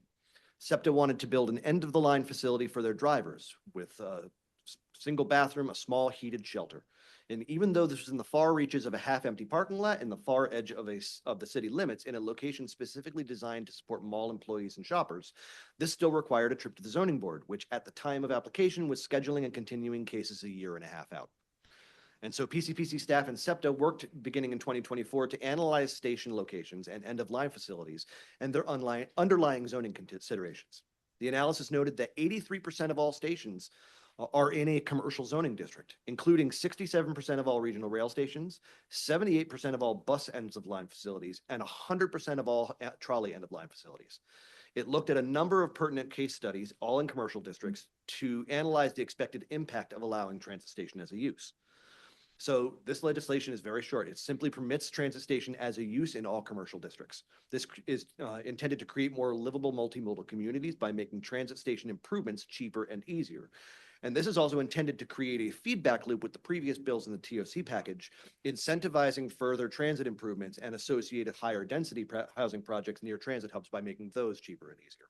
And so this is consistent, again, with a number of recommendations from the citywide vision, several of which we've read to you before, but I wanted to highlight specifically recommendation 413, which is to coordinate land use decisions with existing and planned transit assets to increase transportation choices, decrease reliance on automobiles, increase access to jobs, goods, and services, and maximize the economic, environmental, and public health benefits of transit. And so on bill number 260520, staff recommendation is for approval. Yeah, thanks again, Michael. We have a staff recommendation for approval for zoning bill number 260520. Any questions on staff recommendation as presented here today? Seeing and hearing none from commissioners, are there any questions or comments from the audience in attendance? Also seeing none. Liz, do we have anybody? Um, Oh, I'm sorry. It's Commissioner Lee. Commissioner Lee. I would just like to echo the sentiment. Out of all the transit bills, this one probably needs the most community consultation. So getting out to RCO is a great idea. But in addition to some of the marketing effort that was talked about, going into professional organizations, good citizens group, and RCO seems like a win-win if this benefit is really going to be communicated to everyone in Philadelphia. Thank you for that insight, Commissioner. Liz, do we have anybody online? All right, seeing and hearing none, we have a staff recommendation for approval. Is there a motion to accept that recommendation?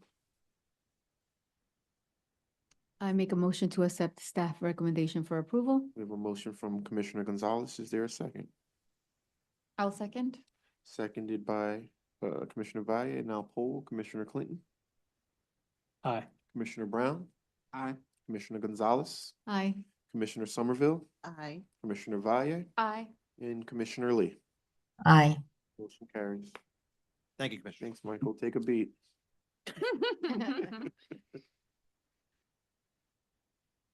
9:04. Hi, everybody. Amy Ward again with the Planning Commission staff.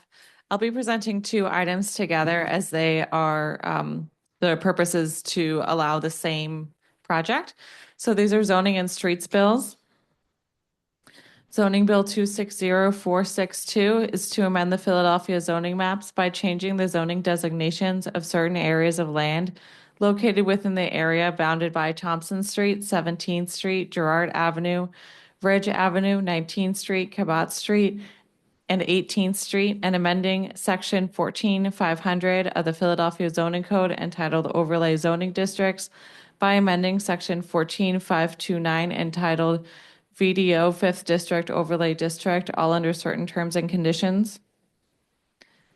Also together with Streets Bill 260463, authorizing the revision of lines and grades on a portion of the city plan number 120 by striking from the city plan and vacating Cleveland Street from Girard Avenue northwardly to Style Street, striking from the city plan and vacating Style Street from 18th Street westwardly to 19th Street under certain terms and conditions. So as I've said, these two bills will be enabling a development proposal from St. Joseph's Preparatory School. They're proposing to build a house-sunken parking garage with rooftop athletic field on their campus. So you'll see their campus is bounded by Thompson, 17th Girard Avenue and 19th Street. And on the right side, there won't be any changes. This is the main portion. There's an existing church there and the prep school itself. There'll just be some landscaping adding, but really what we're talking about today is between 18th and 19th Street, which is the proposed development. These are the the current site conditions. As I said, the white roof that you can see on the right by 17th Street, that's the school. The top left, Thompson Street and 18th is the church, just to orient. And then the area that you're seeing as like parking lots from the top is the site that will house the new garage and athletic field.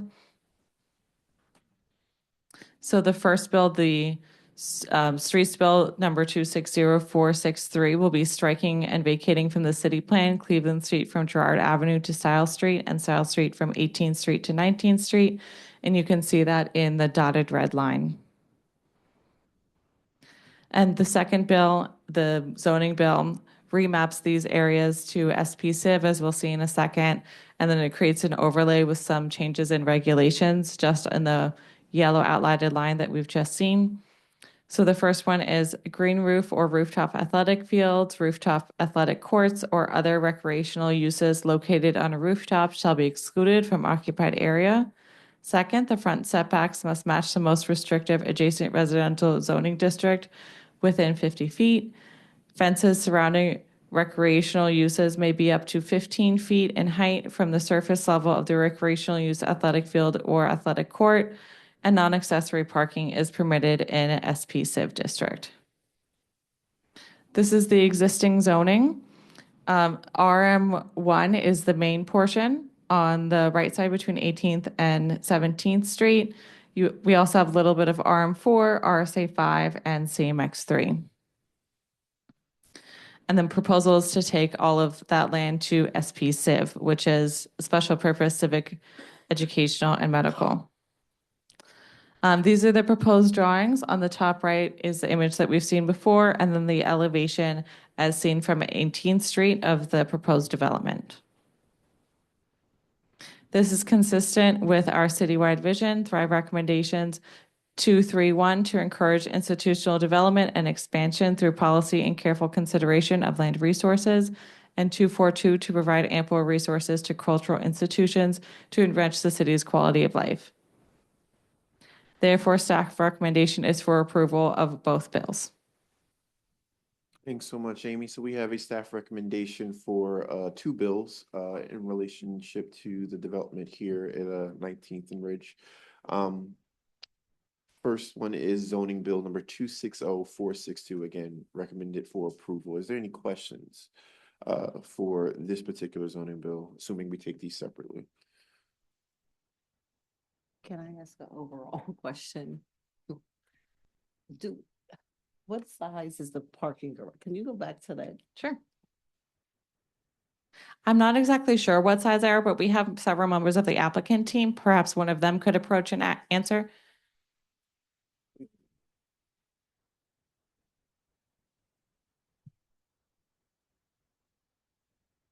Hey, Meredith.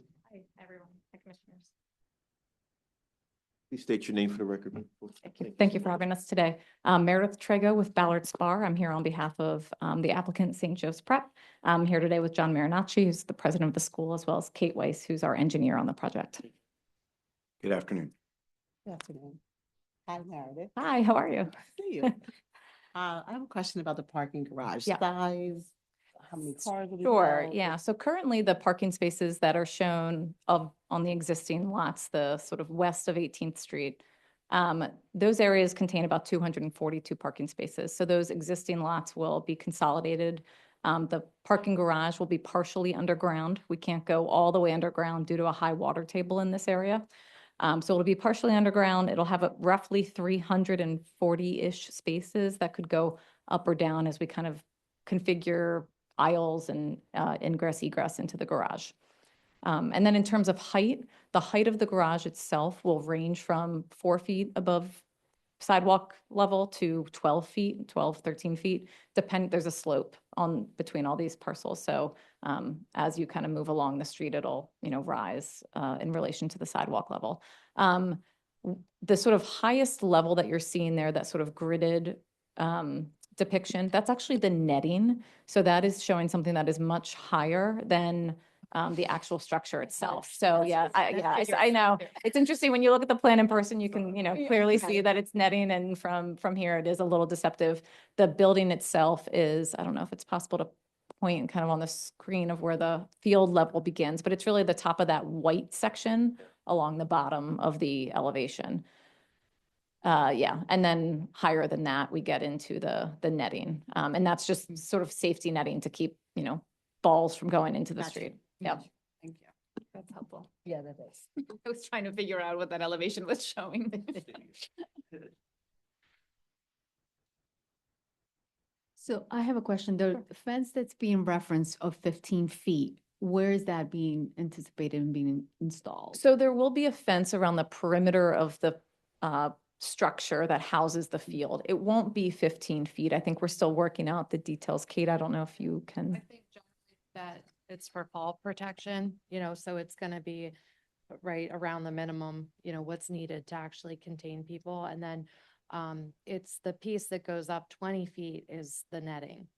So the first component is just for fall protection to make sure people are safe and, follow building code. And then above that would be the netting. Thank you. So not necessarily, I think what Commissioner Gonzalez was trying to figure out, it was literally like the fence on the lot line. Right. But it'd be kind of on top of whatever. Right. Or whatever. Right, yeah. So the actual garage structure, right? And then on top of that, that's the level that the field is on. That's where you need to have, right, you've got the fall protection, essentially like the parapet that rises up. And then above that, you'll have your netting. And the athletic field is only for St. Joe Prep use? Is the community involved? Is there opportunity for the community? Yes, thanks. Good question. Thank you. Yes, we partner with the community, the neighborhood on a lot of initiatives, including recreational usage inside our building. So yeah, we had a meeting with our neighbors, just an informational meeting on April 7th. Councilman Young helped put that together for us. And absolutely, yeah, there will be opportunities for the neighborhood. It won't be an open public park, but organizations, we already partner with several neighborhood organizations with athletics and youth programming in general. So, Thank you. yep. Any more questions for the applicants? Commissioner Lee? I have a question following the transit bills that we just talked about. A question for the ownership team is, how do you do the needs assessment for the number of cars that you need to put in? And as you're an education institution, how are you encouraging electric vehicles, charging, and next generation of technology for this new parking infrastructure? Yes, thank you, Commissioner. That's a great question. I'll start with the second piece first about education. Not to mix church and state, but being a Jesuit school, we have 4 universal apostolic preferences that we're expected to educate on and execute. And one of them is care for the common home. So that has to do with environmental education, both curricularly and co-curricularly, about the benefits and the challenges around alternative energies and the opportunities they present, and where their limitations might be currently, and how they work out, and then how we enact them at the school, right? Everything from exploring possibilities from waste management right through to the benefits of electric vehicles and actually biking. We usually have about 24 students locally enough who bike to school every day and several faculty members. In terms of in terms of number of cars, frankly, if we currently own those parking lots that you saw there, and we park on those. There's also various lots that we have on the east side of our campus right now that hold slightly less than the difference between the two numbers, probably. And they're typically full this time of year as juniors get their driver's license in the second semester. Juniors and seniors are allowed to drive to campus if they are driving. That assessment, the number we came up with to maximize it, will accommodate our daily usage and then guests coming to campus. And then in terms of events and things that happen in the evening, they range from filling our parking lots to having a quarter of the parking lots full. So our typical usage will be managed by this number in one location. Thank you. Thank you. Thank you. Any more questions for the applicants? Any questions from the audience for the applicants or on the staff recommendation? Seeing none, Liz, do we have any questions online?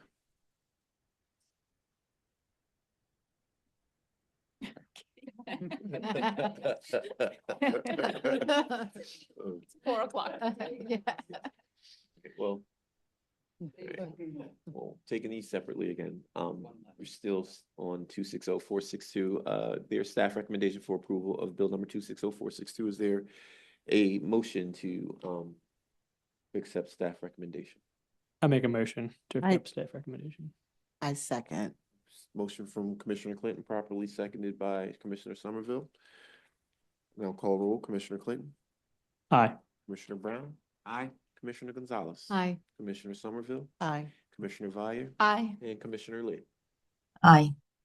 Motion carries. Thank you. And now taking a step on, we go back, I'm sorry. Oh, sorry. No worries. Street bill number 260463. Any question from the commissioners on that bill? Seeing none, any questions from the audience? How about online, Liz?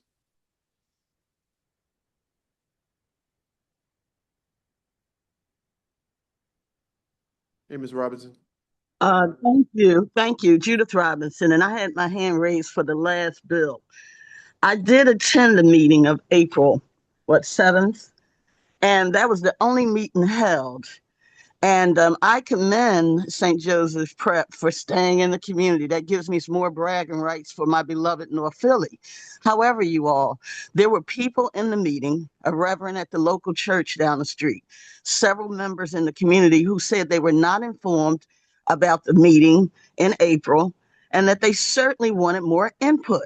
Now, I'm okay with this great idea because I think it's going to be a great engineering feat to put parking underground, and I'm waiting to see how it all works out because it could be a great solution for all these cars that want to park on our sidewalk. So my point is this: we must be respectful of the community. This 15-foot fence, and there was a question about trees. There was a question. My question was about noise reduction, as they're supposed to be seating for 900 in this field.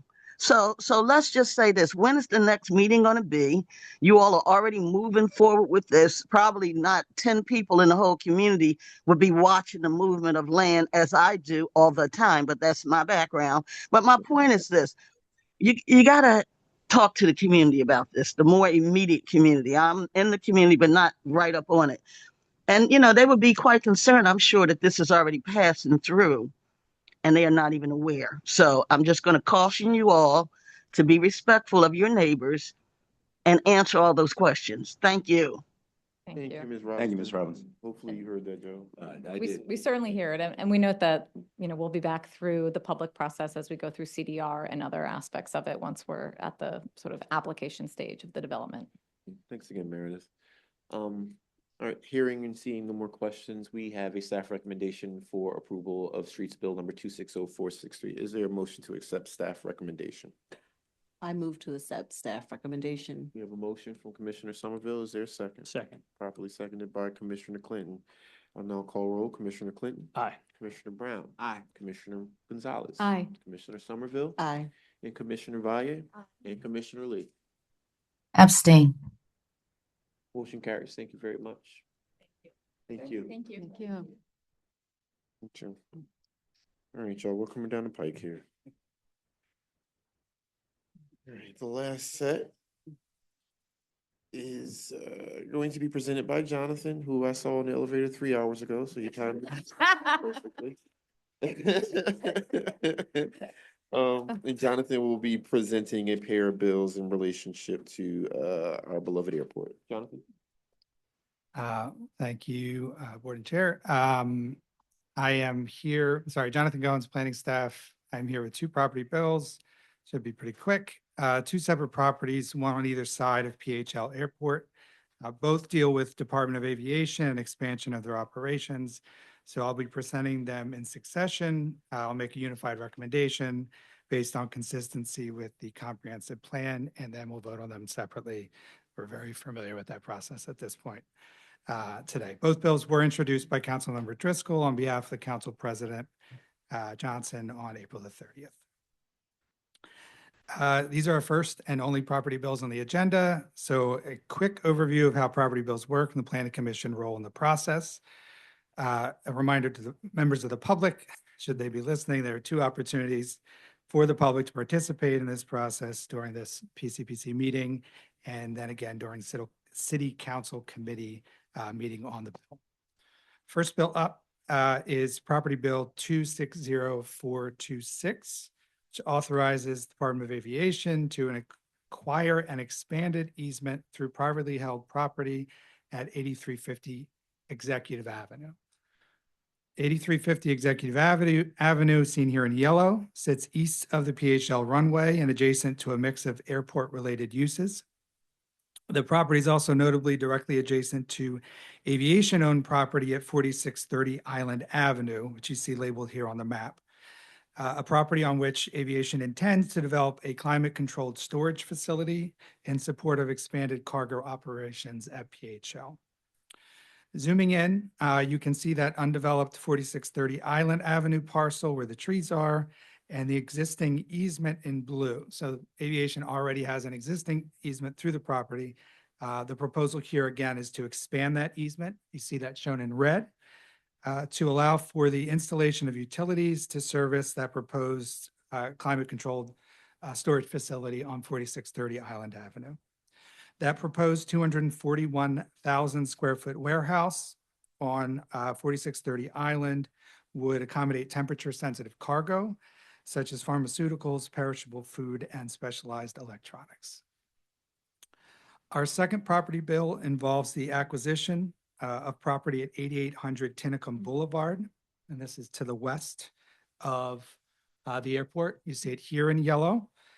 That property fronts on Tinicum, which runs parallel to Bartram on the map, backs onto I-95, and is across from that airway runway you see there.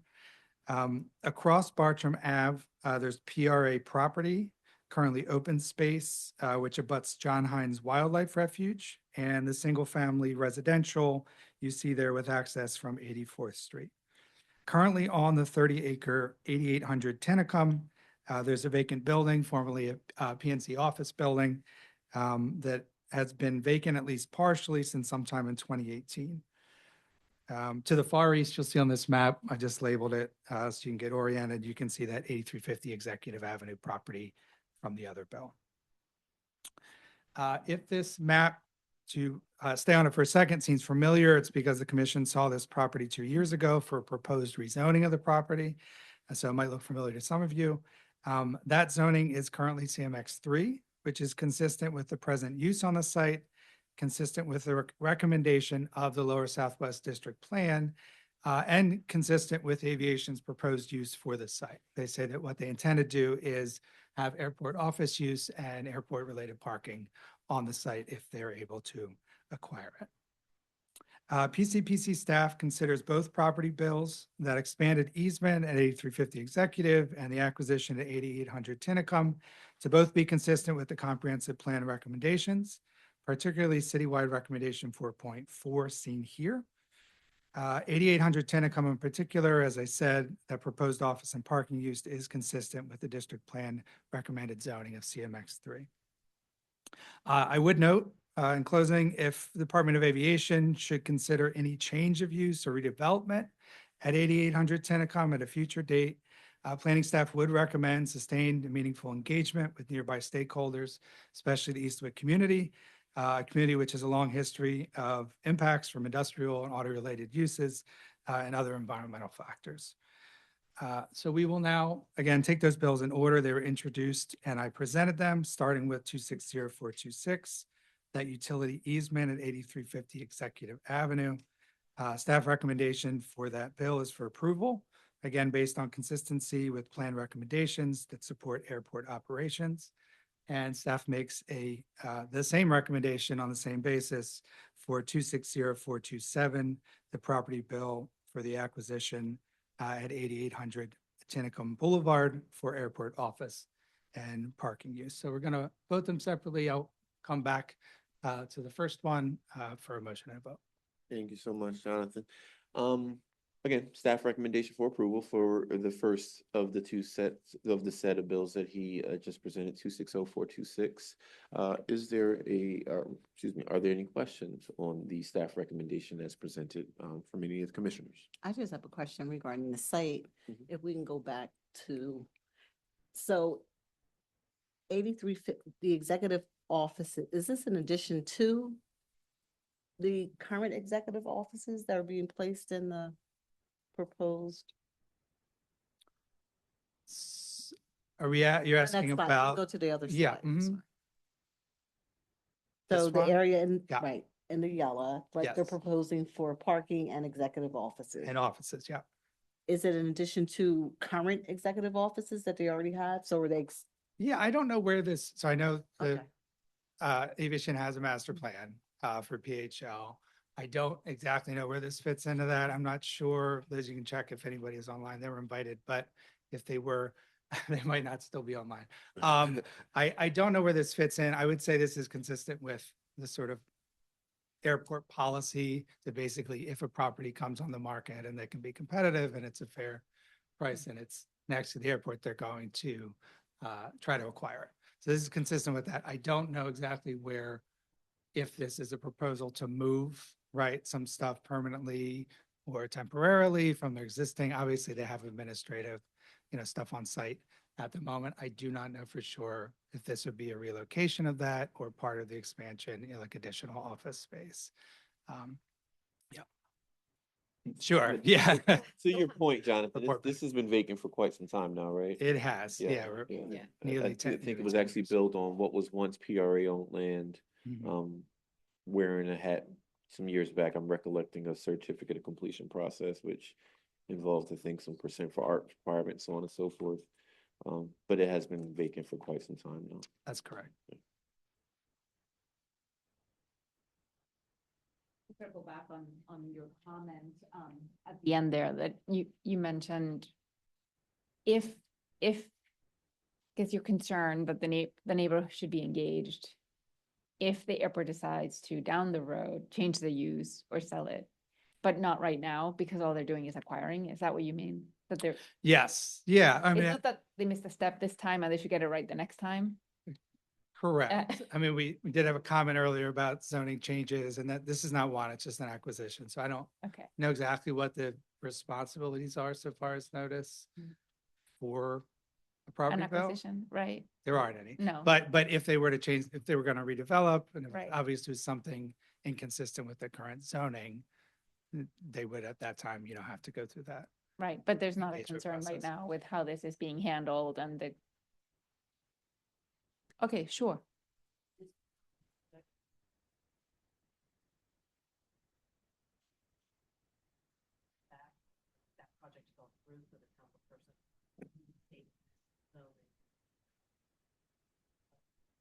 Correct. Yeah. So when I said this was familiar, there was a proposal to remap this.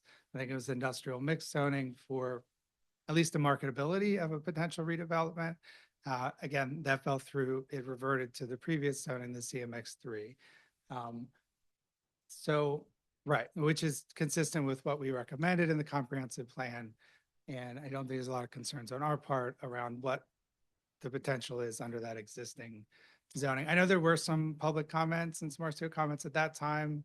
Obviously, people want to know what's happening here because it is going to impact people.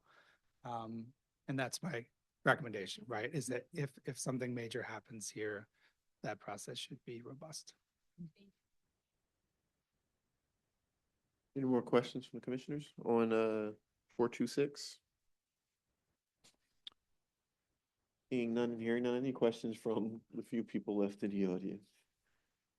All right. Seeing none, Liz, do we have anybody online? All right, well, we have it. We have a staff recommendation for approval again, 260426, a property bill. Is there a motion to accept staff's recommendation for this particular property bill? So moved. Motion on the table from Commissioner Gonzalez, Second.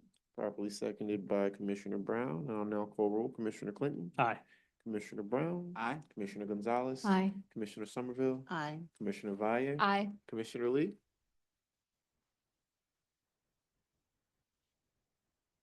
Oh. All right, well, it sounds like the motion carries. Thank you so much. And the final bill on the agenda, as presented already, is a staff recommendation for approval. Again, for property bill number 260427, also related to the airport. Are there any questions from the commissioners on this staff recommendation as presented? Pretty clear. Any questions from the audience? Seeing and hearing none, are there any questions online?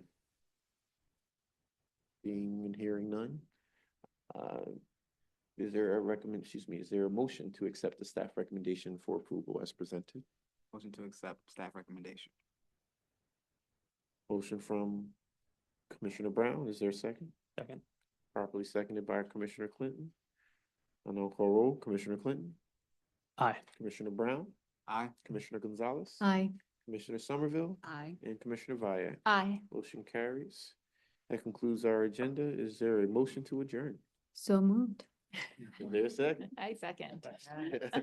All in favor? Aye. None opposed, I'm sure. Thank you so much, everybody.